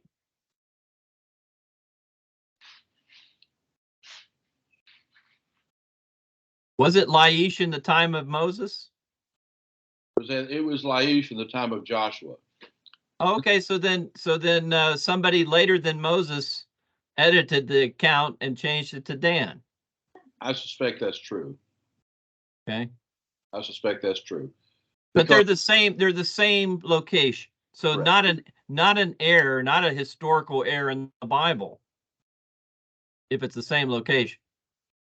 Right, and you find Laish a very, very interesting phenomenal situation about the family idols that the people worship Yahweh with. Remember that story? They called it Laish at this point. So you're talking about the time of Joshua, which would have been in the, from my way of thinking, I think you're talking about 14th century. Because I think the late 15th century is when Moses, came in, led the people into Israel, or to it, and Joshua then does it. So I think we're talking about 14th century. But Dan, as we think about it, probably doesn't occur, at least in my way of thinking, until you have basically the tribe of Dan established in the country. You have Dan down in the area close to the Philistines, which actually, because of the ineptness of Samson to actually deal with them, he was so occupied that they actually moved the tribe of Dan up to the area of Laish later. So that would have been the name most commonly used for that at the time. And so then Israel is from Dan to what? Beersheba is viewed as the northern and the southern towns. Border towns. Is that correct? Well, Beersheba would have been down in the south of the Negev. Yes. Okay? And so the area of in the what we think of the coastland there, where the Philistines were in Gaza and these places, you can look on the side. That was the area Samson was working in on the area of the plains. And so Beersheba is to the east of that a little bit. Okay, so Dan to Beersheba. But if you take Dan to Beersheba as it developed, Dan is actually in the north at Laish, and then you have what's probably they're talking about at that juncture. Again, I think they had to change the words to make them sensible. Nobody would even known what certain things were. They connected. What we're talking of is Dan probably is in the north. Beersheba is about 90 miles to the south. And that's the length we're talking about, I think. Is it 90 miles from Dan to Beersheba? Is that how much it is? I haven't looked at it for a while, but it's about 90 miles or so, I think.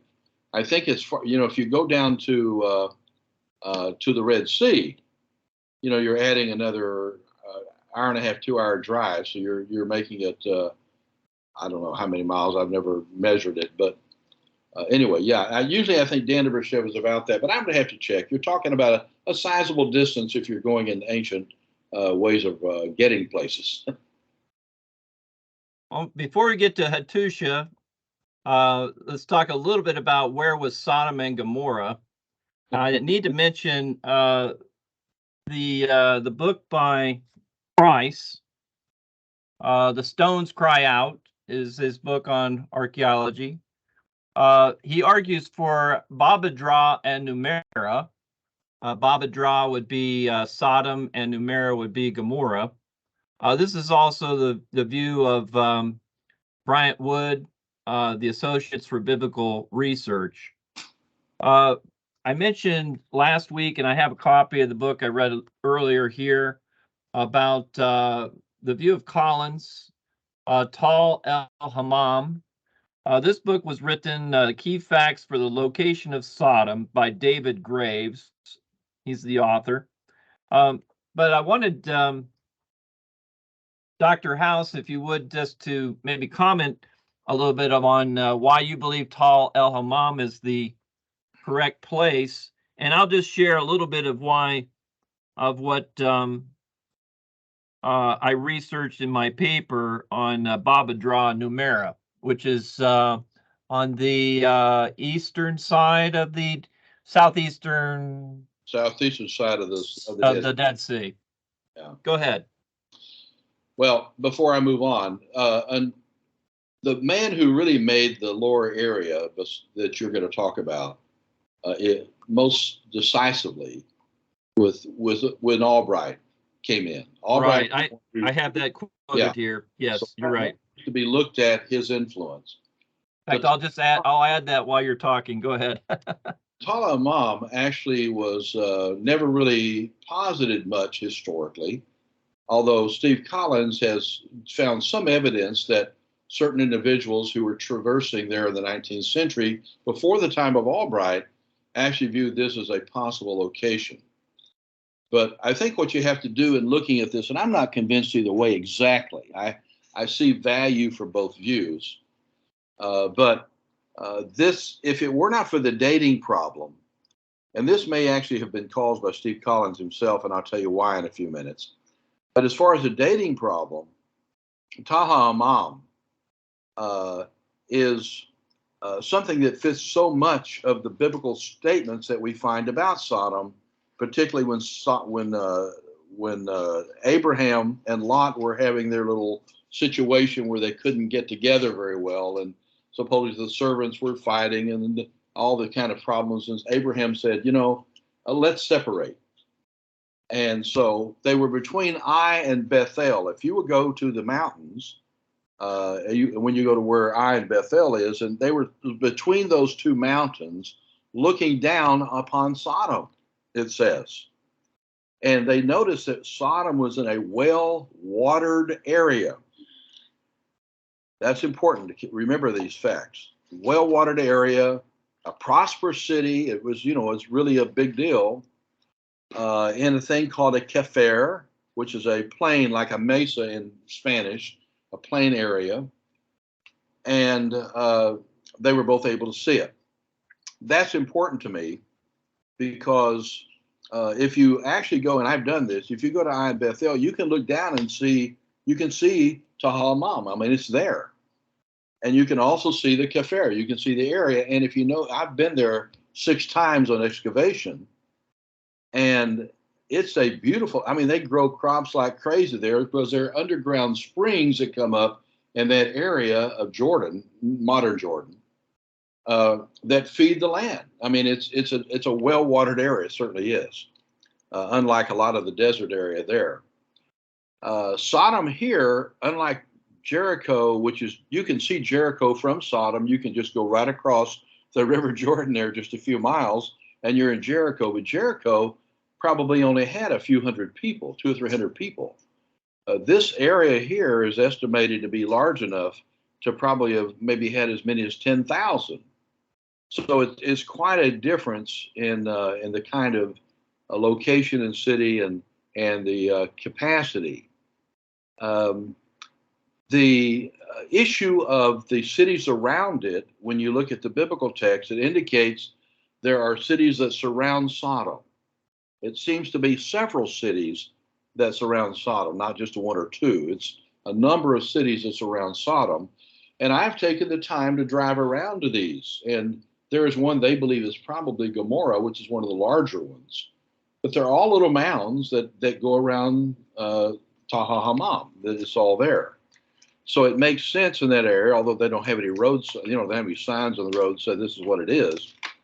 But did you see something, Rita? Okay. No, we didn't get it. I was checking with my wife and see she saw a sign. I just saw something. But you have then these cities that surround it, and that makes sense too.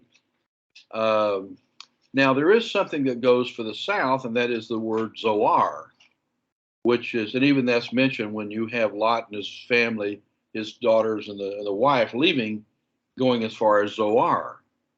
See, but is that the Zoar that's down at the bottom of the Dead Sea, or is that a Zoar that was closer into Sodom, and people later named a lower city after a former city, which is done all the time? People regularly name cities after where they had been or familiar with. So you have these characteristics.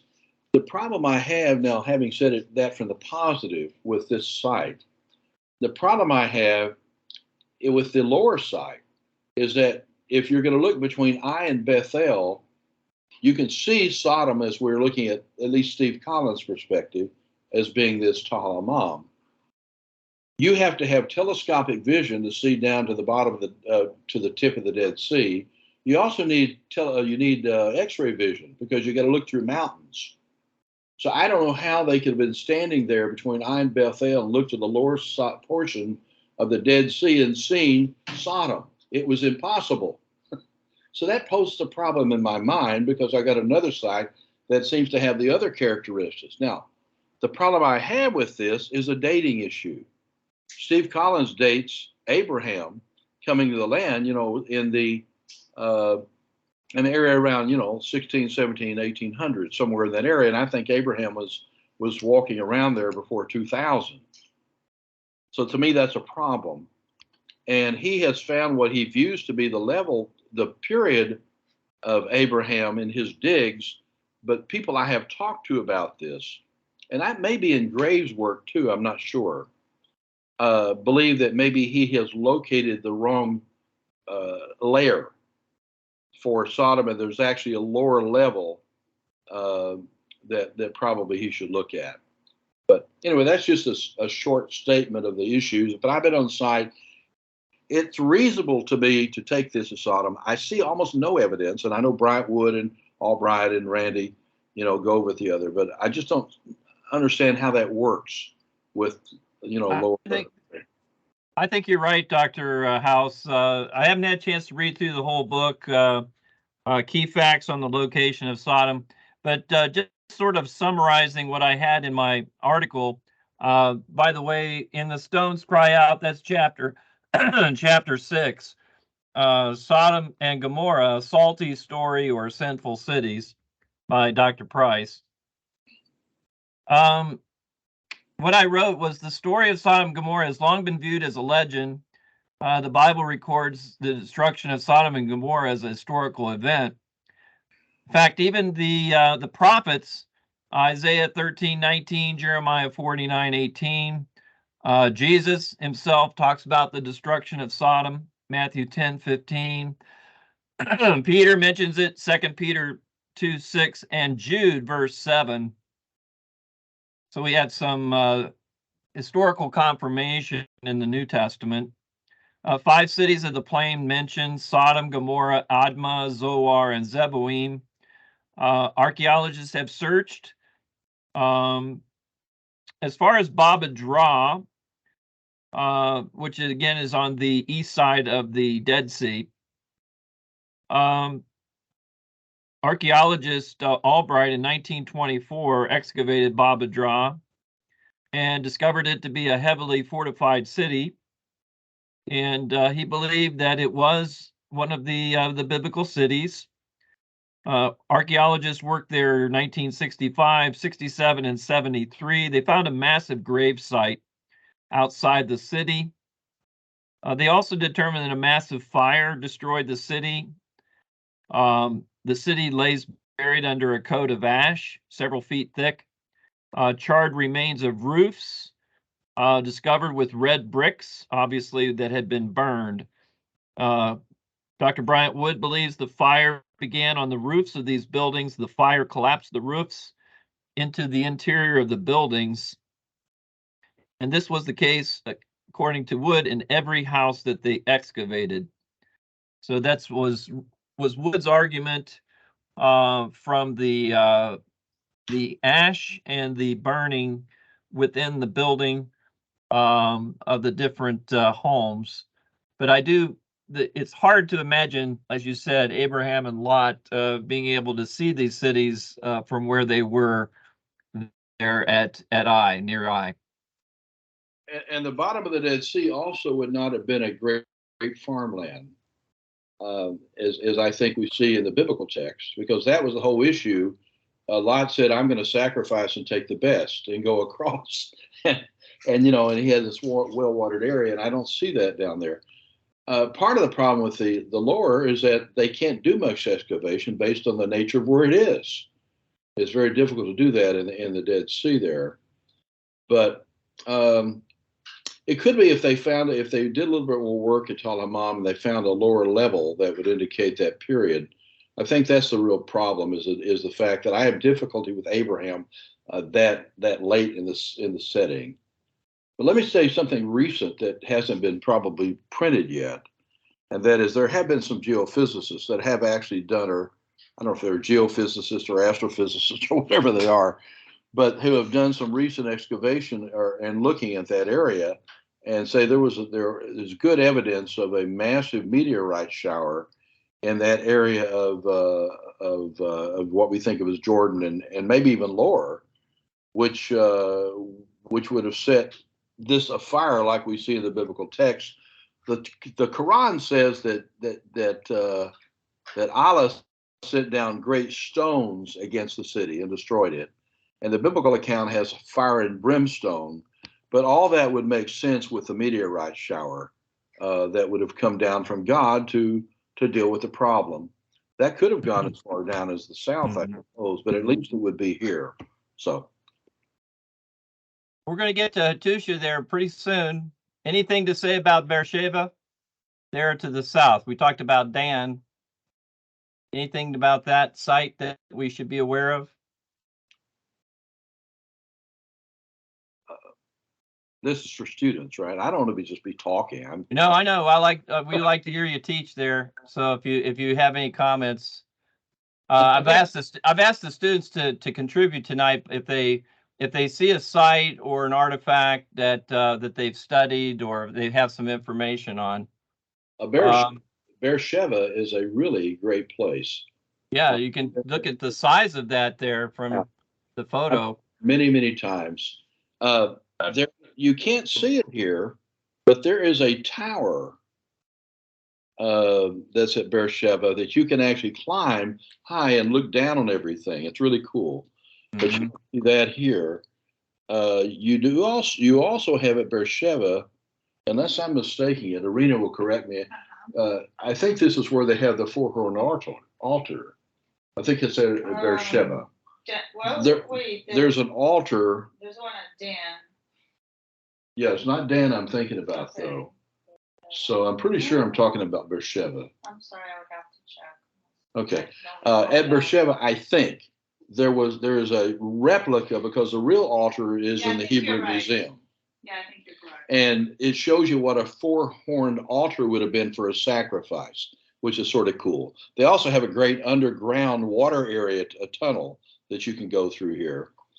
But one of the fascinating... Have they found the wells? Were there wells associated with this site? Well, that's what I was about to say. There is one well as you're going into the city that is viewed as the well that became the disputed question in reference to Abraham and later Isaac and so forth. That is there. It's a well that's present, and that's probably the real one. It looks that it goes back. So, but it's a really nice site. It's good and clean to look at. Shows you the extent of the amount of people, and so this is a marker from Dan to Beersheba, for the movement of people. It was a because you actually have and it's not as obvious, but you have mountains around. Like I say, I don't mean gigantic mountains. I say what we call hills, but they call them mountains. You have passes that go through these mountains. It's not just mountains. You have actually walk around these things, and that's where the movement is going. I think Valley of Jezreel, or what we call the Valley of Armageddon, which is a staging area for the final battle there. There's a mountain pass that goes right down to Jerusalem from there. So you move right on down from the staging area to the fighting in Jerusalem. But this is a location area. I don't know. Let's talk a little bit about the case of the missing Hittites. And since you've been to Hattusha, a century ago, the Hittites were unknown in any documents outside the Bible and did not exist in the archaeological record. And liberal scholars made fun of evangelicals, fundamentalists, arguing that the Hittites were a fictitious people invented by the biblical authors. Yeah. So tell us, I'll be showing you some pictures here. Tell us a little bit about Hattusha since you've been there, Dr. House. Okay. Well, the fact is that the Hittites occur about, I think it's 48. I may be wrong off one. Maybe it's 49. But I think it's 48 times in the biblical text. To be fair, the major Hittite scholar of the world who wrote the commentary for me on, I think on Samuel, he was at University of Chicago. I'm trying to think of his name right now. I know it. Can you help me? Hittite scholar. He wrote all the books on Hittite. I can't believe I can't think of his name. It's just a blurb here. Maybe it'll come to me. But anyway, he told me he thought that there are also Hittites in the Bible that may not have been the same kind of idea. They sort of assumed the name. So I don't know. But the Hittites came, they're Indo-Europeans, they came across the area, but there were three major powers then. You had Egypt, you had what at that time was, the time of Assyria before Babylonia, and then you had the Hittite kingdom.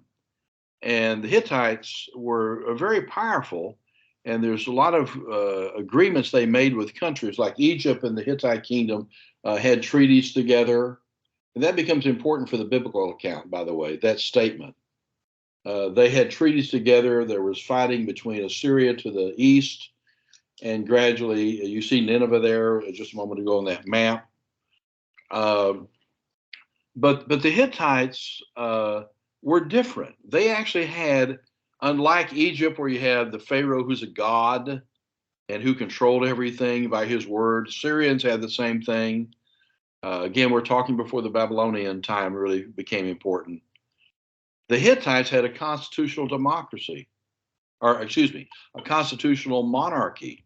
You had a king, but you also had rules that were constitutions that gave rights to people and how things would be conducted. It wasn't just dictate from the king, which is unusual in the ancient Near Eastern period, sites. The Hittites, I've already said here, or you've put it maybe. I don't know if this is yours or mine, but this is yours. This is yours, Dr. House. I just put it in. I thought it was, but I didn't want to take credit if it was yours. No, it's yours. Okay. They had several things going for them. Remember, bronze was important to people in most of the kingdoms around. The Hittites actually discovered the use of iron. And we're talking about what we call modern day Turkey that takes off. Let's say if you look at the coast that goes up Israel, up to the area of Antioch, what modern Turks call Antakya. I've been to Antakya. And up to the north, if you just cut that off up, it's what we think of as Asia Minor. Today, Turkey goes across all these countries that were just mentioned a moment ago. It goes also sort of like, what would that be? Florida does or something, So they discovered iron. They also had a peace treaty with Egypt. They really were not a war-making people in the same sense that some countries were. They didn't try to go conquer the world per se. They were people that actually traveled and gradually formed a community in the area of what was called Asia Minor. They didn't just go conquer Asia Minor. They had a sophisticated form of government. And if you look at and if anybody wants this, I'll be glad to share it with them.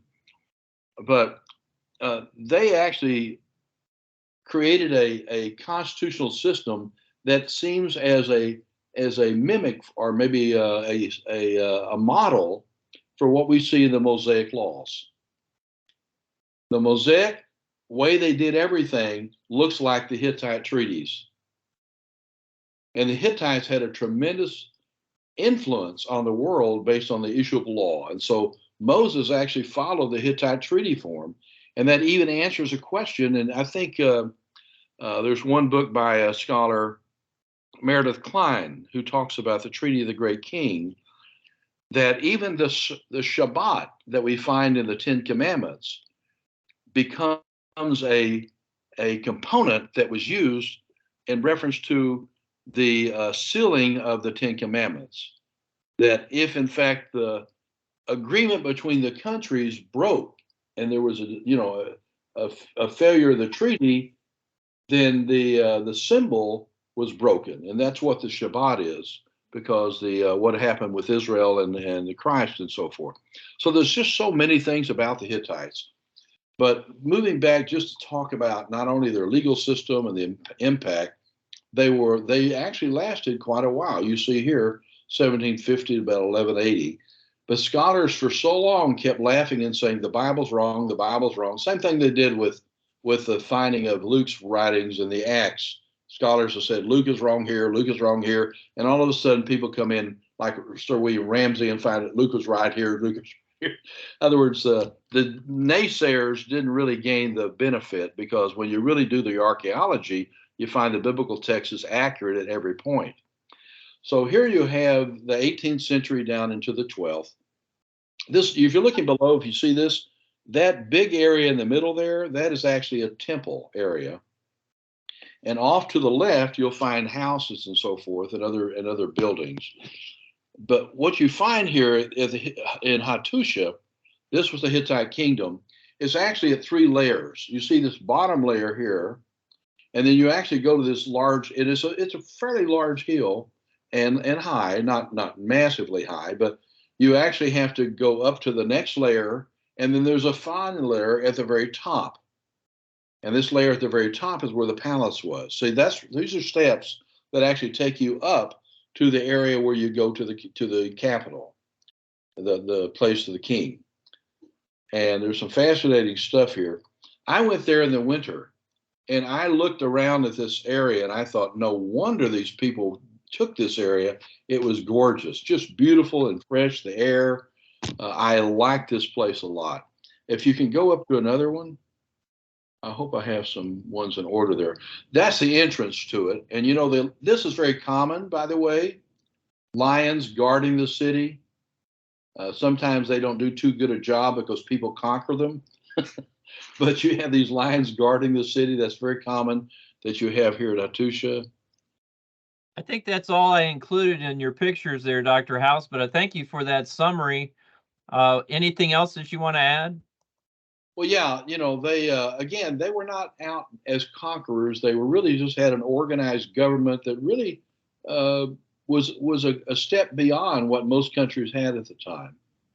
But they eventually went out of place, because you had places like Babylon that began to come forward and conquering Assyria and all these other things. But eventually they demised. You mentioned the peace treaty with Egypt. So as you look at the map, you got the Hittites, which were like in South Turkey region today, and then you've got Egypt to the south. Of course, what's in the middle is Israel. So did they fight over the land of Israel a few times? I don't remember anything in my reading about them fighting Israel, but Israel was not really that much. No, I'm fighting for Israel in the sense of fighting on behalf of Israel. No, fighting to take Israel, like to possess it. Why was this peace treaty signed with Egypt? Like, were they saying we're going to divide Israel between our two powers, or what? The peace treaty the Hittites formed with Egypt was more concerned with what we saw in Assyria. As Assyria was growing and becoming more dominant, Egypt and Haiti, as it was called, the Hittite kingdom, formed treaties to protect themselves against not the Israelites, but against the Syrian move. So that's sort of what was going on with that. So at the time of Hittite power, Assyria was the power south of them, and then you have Egypt to the south. South and to the east. Yes. South and to the east. But eventually Babylon and the Western powers begin to move. So at this point, you look at Turkey and realize from the middle of it, a little higher, going down, it takes a pretty good piece of land all the way down. And then they went down and through Israel and then into Egypt. But they had a pretty good relationship. Oh, yeah, that's good. That's helpful. And so you have the Hittite kingdom taking in this, but you go over, see Nineveh to the right, and go further right and down, you see Babylon, and then you see eventually what we think of as Iran, which is the place of the Medo-Persian Empire. So they gradually, the Assyrians begin to move more and more and more toward the area of the Haitian kingdom, the Hittite kingdom. So that was what was going on. What brought about their demise or the end of that kingdom? Do you know? Good question. I don't know if I can tell you all the reasons why. I just know that it somehow related to the fact that, first of all, they were not so much a war-making people. That wasn't their concern. They did a lot of commerce. They had law that was constitutionally based. They were not aggressive in the same way that some were, like the Assyrians were. Just these people were really on drugs. I mean, they just were terrible people. And of course, even Egypt was concerned about the Assyrians. I call them the Nazis of the They were of bad. the They were Old Testament. bad people. Yeah.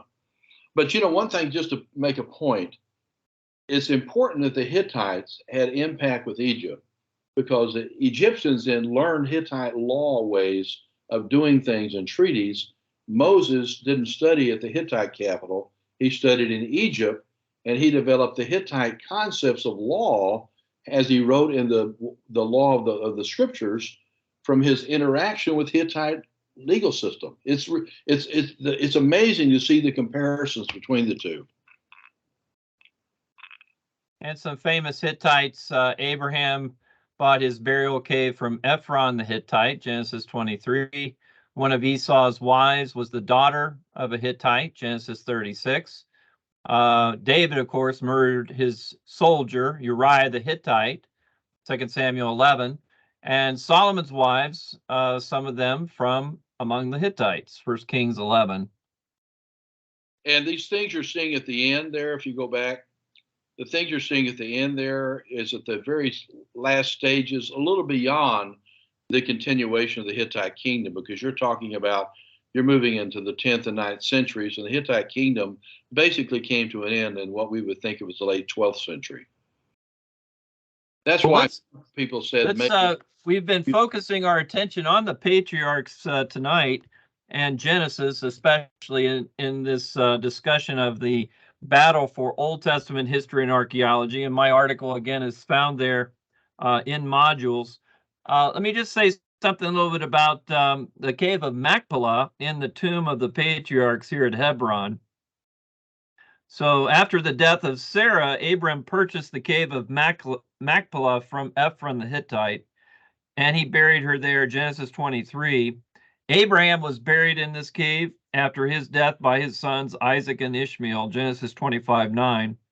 Isaac was buried in the cave by his sons Jacob and Esau, Genesis 35:27 and 29. Jacob died in Egypt, of course. His body was carried to Hebron, where he was buried with his fathers, Genesis 49:29 to chapter 50, verse 14. So the cave of Machpelah is the burial place of the patriarchs, Abraham, Isaac, and Jacob. Sarah, the wife of Abraham, Rebekah, the wife of Isaac, Genesis 49:31, and Leah, one of the wives of Jacob, also buried there. So 3 of the wives. The only one missing, Rachel, buried near Bethlehem. Herod the Great is the one who built here the tomb of the patriarchs in Hebron over the site. The Byzantines and Crusaders turned it into a church, and the Muslims use it as a mosque today. 1967, Rabbi Shlomo Goren, the first Jew to enter the cave of Machpelah. Since then, Jews have been severely restricted in visiting the site. Again, my argument in my paper, if the patriarchs Abraham, Isaac, and Jacob never existed, why would there be a tomb of the patriarchs here in Hebron? That's my closing question and rebuttal to the minimalists who say that Abraham, Isaac, and Jacob never existed.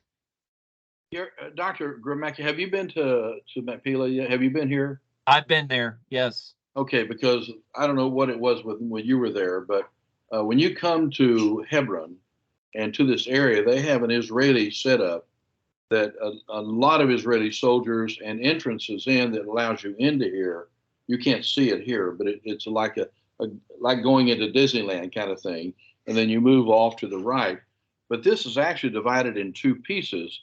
One portion is for the Jews, the other portion is for the Muslims.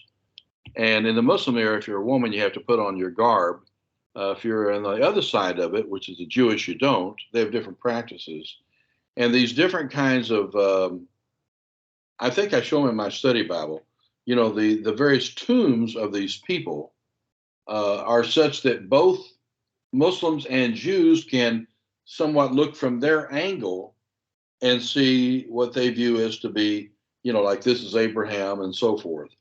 So it's a pretty large site, you know, when you get there. You know. And it has some of the Herodian stones that are also on display at the Western Wall. Is that correct? The kind of stone, yes, The that's kind right. of stone, Herodian stone. It's really an interesting. Very few people go here and compare. Mhm. A lot of Jews do, but I'm saying tourists. Right. But it's an important site. I mean, this is where, in fact, these and see where that tree is. It's sort of a what is that? This A one? purple color? Purple color? Yes, that. Yes. Below that is where you actually have the cave area that goes underneath.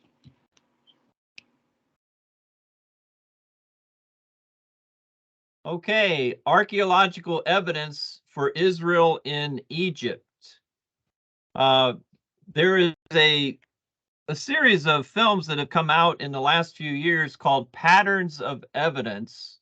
I wanted to make that known to you. If you haven't seen these films, I highly recommend that you watch them, get a chance to see the DVD. But they're called Patterns of Evidence. You can go to the website and see some of the resources there.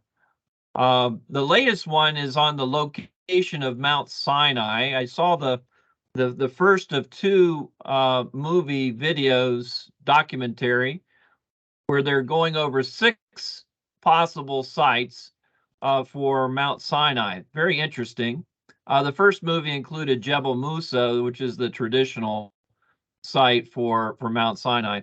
But we're starting here with archaeological evidence for Israel and Egypt. Did you find anything in the Archaeological Study Bible or in the book, your textbook by Price and House on Israel in Egypt?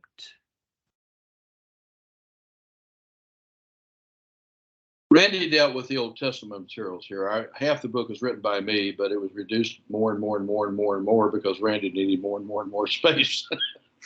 but his area, I know what Randy would say here, and that is that the site historically, and I think most likely, is in Egypt in the Sinai area. There's no way to find out where it occurred because you really don't have a Mount Sinai. You have, like in Ararat, you have the mountains of Sinai, the mountains of Ararat. We don't know where.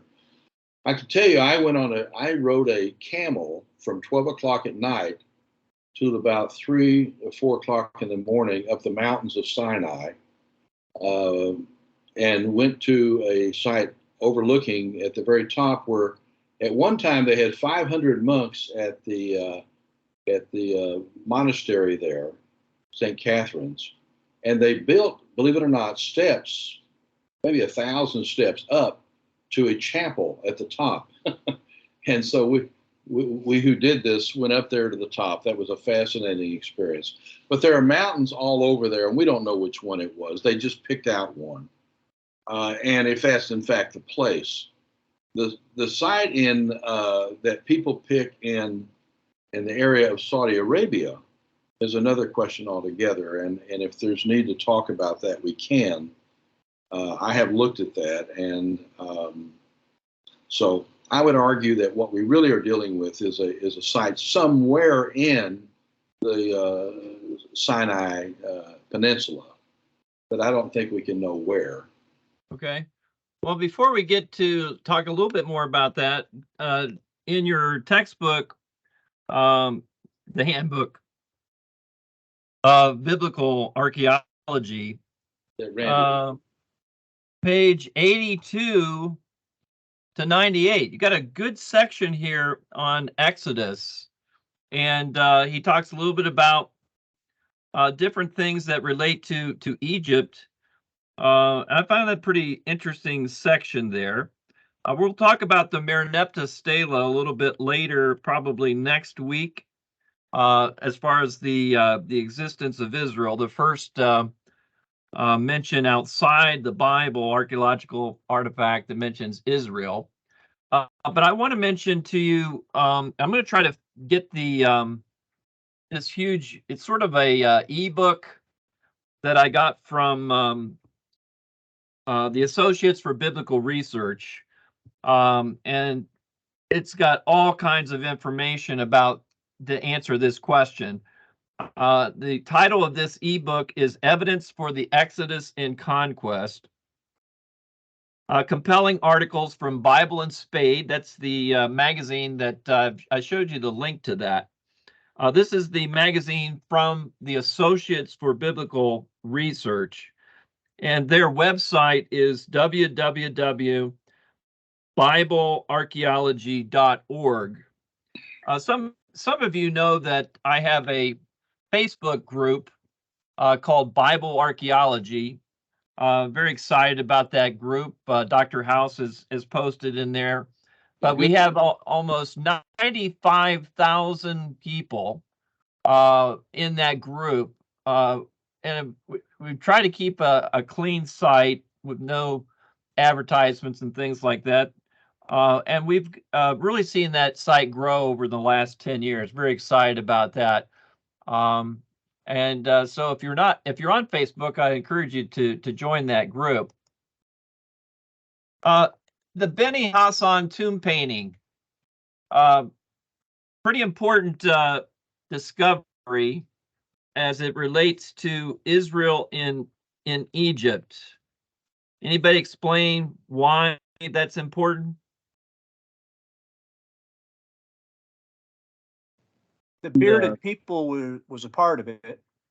The clothes they're wearing, not Egyptian. Okay, the clothes that they're wearing. Are these Egyptians?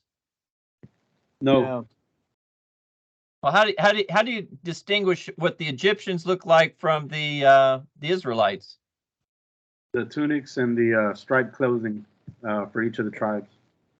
They were shaven. Hair. They were shaven also. Yeah, the Egyptians are clean shaven, because this includes the pictures of Egyptians too, right? Or is it just the Hebrews? It looks like the guy in the top far right is Egyptian. Yes, I was going to say that. He has a different color skin, definitely, right? Mm-hmm. Yeah, his hairstyle's different, his clothing is different, and he's clean shaven. Yeah, he's got white clothes. He's got, yeah. You would never find an Egyptian with a beard. So No beards for the Egyptians. No facial hair. But you got the Hebrews with the beards, right? And the donkeys. the donkey has a beard. Anything else? Observation on that?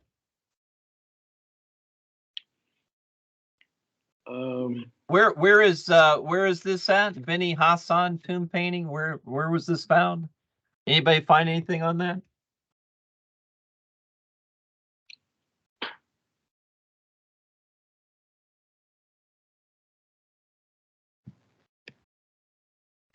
Now, the reason I talk about the striped clothing is I remember a documentary I watched about, I think it would have been Patterns of Evidence.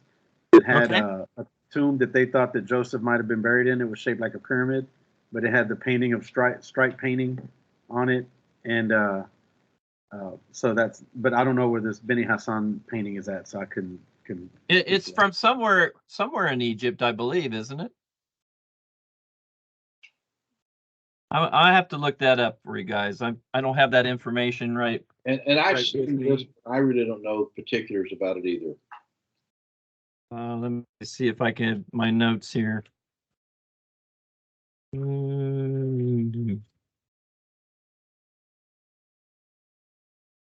Yeah.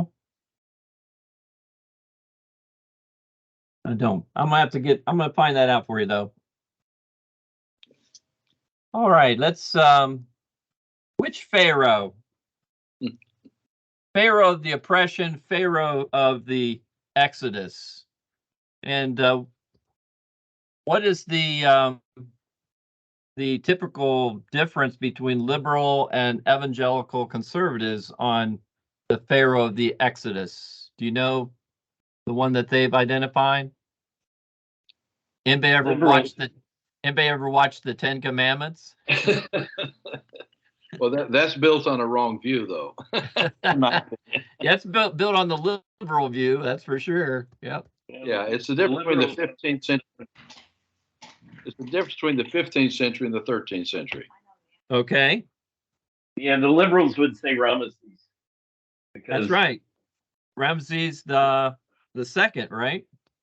Yeah, because the reference to the Israelites building the city of Ramesses in Yes. Exodus. Well, how do we respond to that archaeological argument? I would say it's a similar situation to Dan being called Dan instead of Laish. That it became later the city of Ramesses, but it was prior to that. It was I don't know. I don't recall. I think they talk about that in Patterns of Evidence. What the name Was it called? Was it called Avarice? Yeah, I think Avarice. That sounds right. It's So- definitely in Goshen, which is in Lower Egypt. Remember we talked about that. Even though on the map it looks like it's upper, it's lower. Lower Egypt. Think delta, water going into the Mediterranean. Lower Egypt's in the north. But yeah, I got the Patterns of Evidence. Did you get the movie? Yeah, I got it. So, what does he say in Patterns of Evidence movie? Does he which is the Pharaoh of the oppression and the Exodus? Do you remember? I can't remember the name. Of which Pharaoh? Anybody say Tutmos? Tutmos. And you have it between which Tutmos and whether you also have Amenhotep II in between the two. But so I'm reading in this article about Amenhotep A and B. Have you heard of that? I've never heard it mention A and B, 1 and 2. But Amenhotep II was supposedly the Pharaoh of Egypt in 1446 BC. So Merrill, in his article in BibSac, 1980, Fixed Dates in Patriarchal Chronology, says the date of 1446 BC is almost universally rejected by those scholars who do not take 1 Kings 6:1 as a literal chronological datum. Most follow the so-called late date, falling somewhere between 1290 and 1230 BC. This is based on the assumption that the city of Ramses of Exodus 1:11 was built by the Hebrews for the Pharaoh Ramses II, who reigned 1290 to 1224. Israel was in Canaan by 1220, according to this view, in order to have been mentioned in the Merneptah Stela, which we'll talk about next week, 1220 BC. Allowing for time in the wilderness wandering, the Exodus probably in this view occurred around 1250 BC. A recent discussion supporting these arguments is given by Roland DeVoe. He admits that if one were to take the biblical chronology of 1 Kings 6:1, Judges 11:26 seriously, he must date the Exodus in the mid-15th century. It's only by permitting archaeological evidence to have priority over clear biblical evidence that any date later than the mid-15th century can stand. Your thoughts or comments on that? Let me mention something here that's not mentioned usually. And I've got, I was actually in the tomb and I was trying to take pictures because I knew it was in the tomb and they would not let me take it. They tried to take away my camera. Oh boy. And I wanted so bad to get these pictures because I have pictures of them and they're not really good. And I had the chance for some really high quality pictures and they would let me do it. And when you go to the Valley of the Kings, they only allow certain tombs of that number to be viewed by people at a given time. And if they ever open up Tutmos III again, I'm going to figure out some way with I bought me a camera here that goes in my pocket. I've got sunglasses with cameras in it. I'm going to get some pictures. But anyway, because they used to say, you can't take pictures in here and put out their hand, do like this. And that means giving $20, and you give them Yeah. that to take pictures, and I was ready to do it, but I couldn't. But let me explain what I actually saw with my eyes, and I have some bad pictures of it that if you ever want to see it. And we're talking about in the tomb of Tutmosis III. Okay? In the tomb of Tutmosis III, there is on the wall, one thing is you have a fiery serpent. Another thing you have is an open Nile with nothing in between. You also see the Nile with soldiers floating on the top, with Pharaoh at the bottom. You have a lot of examples of what we would think of as kinds of things that we see in the Exodus account in the biblical text. And you have to explain, why would you come up with this scenario that has all these pieces of it if that hadn't happened at this period, at least in that period? You can't go all the way to the 13th century with this in view of whose tomb it's in. So I would say, I would think that Hatshepsut actually is probably the one who took care of Moses and brought him out of the tomb, out of the Nile. She was very strong, and the temple to her is there. And of course, the attempt to erase her from Egyptian history by her brother, who was her husband. Anyway, was her brother / husband Tutmosis III? Yeah, I think I'd have to look at that again. I get mixed up between Tutmosis. So he would be the Pharaoh of the oppression. Yeah. And then the Pharaoh of the Exodus. Supposedly the Pharaoh Tutmosis III died, I think it was 1450 BC, so like 4 years before. Yeah. This is why it gets a little confusing in terms of Egyptian chronology. It is as to whether Amenhotep II, which they have actually found his mummy. I need to get a picture of that in my PowerPoint. They found the mummy of Amenhotep II. Okay. But if he is the Pharaoh of the Exodus, that would argue against the view that he led his Egyptian army into the Red Sea after the Israelites. Right. So there's two different views. One is that Pharaoh actually perished in the Red Sea. The other is that, he watched them die. And if you watch the Ten Commandments movie, he watches his army die. He doesn't go in before them. Well, there's a statement in the Psalms that Pharaoh and his army drowned in the sea. But I have been told, and I have not checked it out yet, I have to read the Hebrew text, and I haven't had a chance to do this. But I've told that it doesn't really indicate Pharaoh died, but it seems to me, at least in English, that it does. But I take it's either Tutmosis III, that's most likely, or possibly Amenhotep II. Anyway, in that area is when we're talking about. But we're far, whichever one this is, that's in the era of that's in the era of Hatshepsut. Now, you can't get anywhere close to that with 1280 or 1250 with the pharaohs. I don't think 13th century works at all in the biblical account. Thank you, Dr. House. Very helpful. And as I said, don't miss, and I don't know if you can Google this, but I printed out my own copy, and I don't know if it's because I subscribe to Bible and Spade or not. But it's like wow, it's like over 100 pages.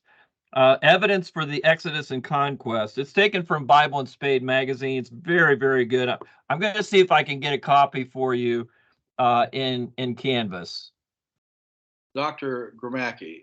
Yes. That though they're hopefully in this, they're not arguing for an Exodus that goes through the Red Sea out to the far east of the Sinai Peninsula, across into Saudi Arabia. I don't believe that they argue for that. I haven't had a chance to read through this. Well, the focus is on Jericho, Garstang. Just looking through some of this stuff here. And it's also on what's been found in the Goshen area. They have a picture, for instance, sarcophagus of Amenhotep II. Yeah, so that's the focus on that. So I talked a little bit about that, and I deal with the 1446 debate in my my research paper. I just want to reference that again. Let's see. Yeah, and the reason I deal with this because in the PBS program that I talked about earlier, they reject the historicity of the Exodus. Okay, so who rejected the Exodus? This program, it was called The Bible's Buried Secrets. Let's see what they say here. All right, let me just read this part. This is the minimalist view.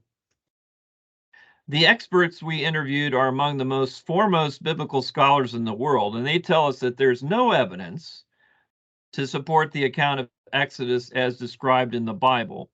A massive outpouring of 600,000 men and their families. The scholars don't deny the possibility that an exodus in some form may have occurred. Many of them think of a very smaller departure from Egypt. There's another twist in this view that may surprise people. Many biblical scholars now think that it wasn't Israelite slaves, but rather Canaanite slaves who escaped from Egypt. As these former slaves made their way back to Canaan, they stopped in a place the Bible calls Midian, where they underwent some type of religious transformation, adopting a god perhaps known as Yahoo. In our film, through dramatic reenactments, we show the former slaves returning to Canaan. They tell their story of liberation and of a redeeming God to the people they find there, the ancient Israelites. So what you find is that you know, they're downplaying the number of people leaving Egypt, one, and secondly, you have this idea of the origin of Israel. Where did the Israelites come from? What they're saying is that they're not slaves who came out of Egypt, rather they were Canaanites.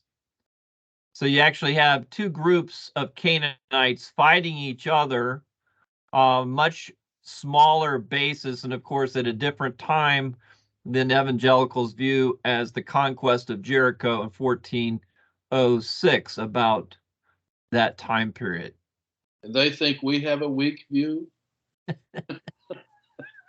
That is ludicrous. You know, you do have some evidence of Semitic individuals that had come into the land of Egypt, and some people try to identify them with the Israelites, and whether they are or not, they could be part of that element. But the idea of having a group of Canaanites that's so far removed from the whole teaching in Exodus and also in the teaching in Genesis regarding the destruction of the Canaanites, it's pretty weak, pretty weak. You know, I have one issue, and that is the fact of the number who came out, because it is possible to translate the Hebrew so that it does not say 600,000. That wouldn't bother me, because I don't care whether it's 600,000 or whatever. The question is, did God bring these people out of the land? That's my concern, not the number. But it is possible to translate that as not being 600,000, if you understand the Hebrew text. Part of the problem for that is that 600,000 soldiers, Israelites, would be greater than all the armies of the ancient world. They shouldn't have too much concerns about coming in and beating these little bitty tribal groups. So that's an enormous amount. The Roman Empire didn't even have that many soldiers in its heyday. So I think sometimes and I don't care. I mean, I'll believe whatever the Bible teaches.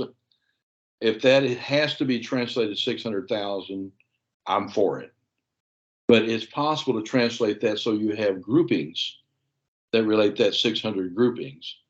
And if so, that makes more sense, more like 60,000 soldiers. And that would put it at least into an army of a formidable army coming into Canaan, because they wouldn't have had that many. So I don't know. Again, I'm an inerrantist to the core. Yep, I am too. I want to be sure the translation's correct. So yeah, the movie Patterns of Evidence movies deals with the place of, where did they cross the Red Sea? Where is the Red Sea? They were dealing with what was the route that was taken.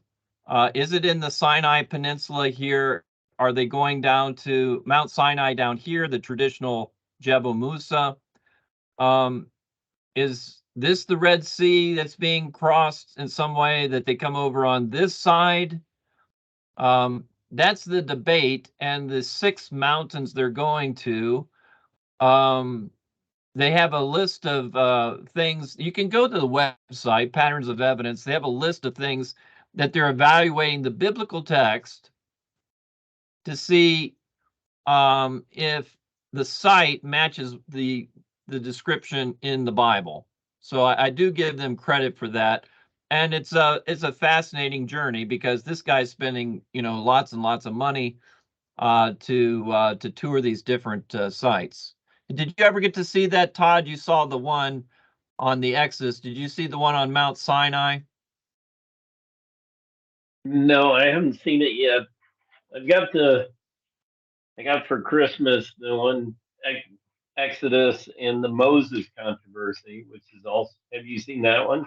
I have not. I'd like to see that one too. But that all of these deal with, Israel in Egypt, which are topic, and the Exodus and the route of the Exodus and Mount Sinai. So it's a nice. It gives you a chance to visit places and see places that you probably won't in your lifetime. But it's great to see it. Great to see it in a movie.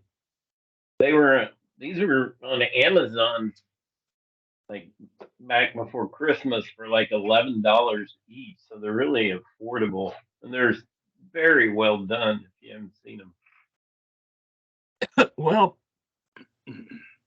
losing my voice here.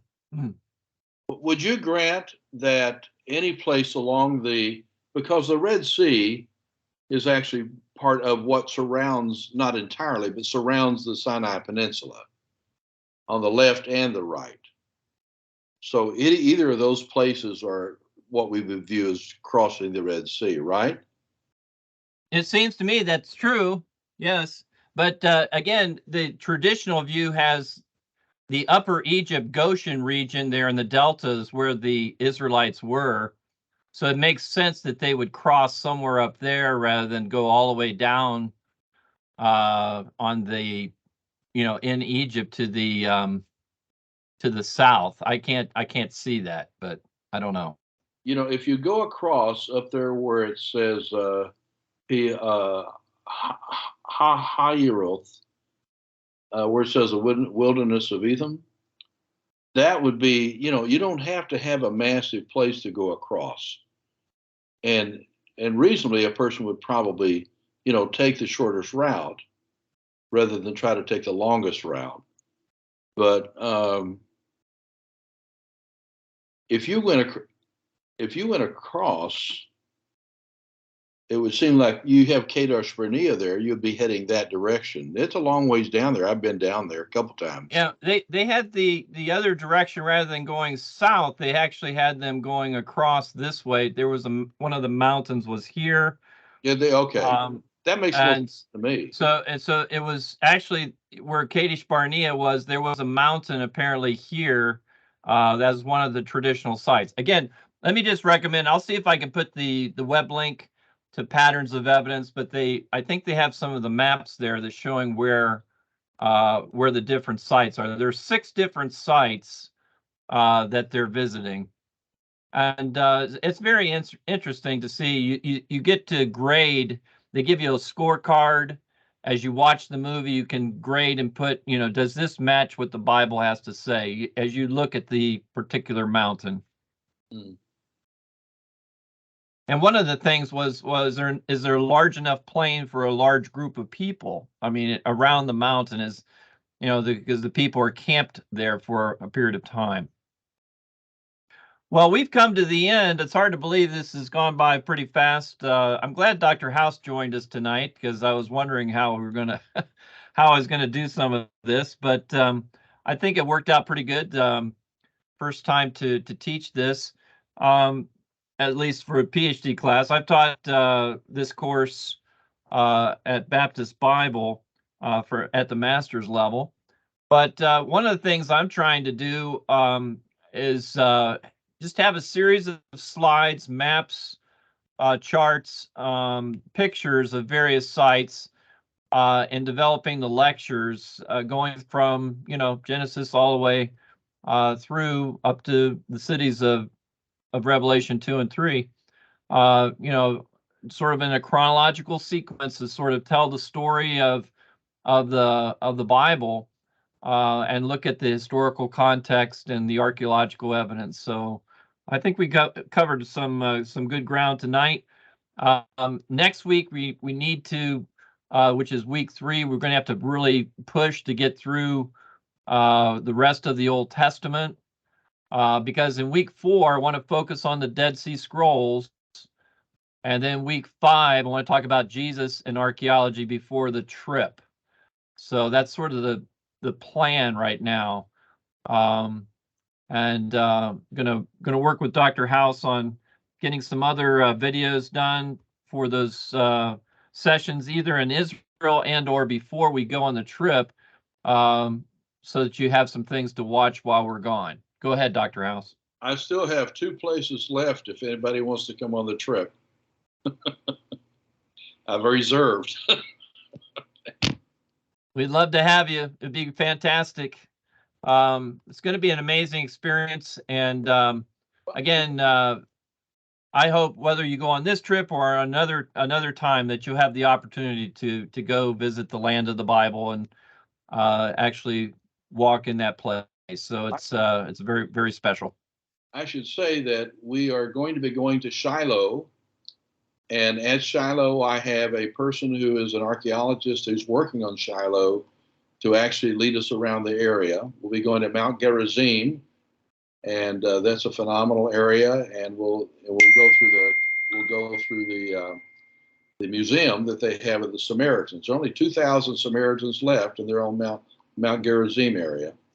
And then we also have an archaeologist who's been working on the Pool of Siloam. They've been uncovering it. Finally, after all these years, we're getting it all uncovered. It will be uncovered, I think, by the time we get there. And the archaeologists involved with that will be leading people on the city of David, explaining it. So I'm trying to put some special things in this I haven't normally done. And it will be a special thing to go to if you can make it. Thank you so much, Dr. House, and appreciate you so much. And everybody, let me pray and we'll be finished tonight. Father, thank you for the truth of your word, that it's been confirmed, the historicity of the patriarchs, Abraham, Isaac, and Jacob, the stories, the events that are described in the Bible. We have confidence that they happened. We thank you that we have a Bible that mentions historical places and artifacts that have been discovered, and many other things, Lord, that show that the Word of God is truth. Thank you that Jesus came and died for us and rose again. Thank you for eternal life and forgiveness of sins. Bless these men as they study your word. In Jesus' name, amen. Amen. Thank you so much, everybody. I'm going to turn off the recording. Thank Dr. you. Gromacki, I put the link for the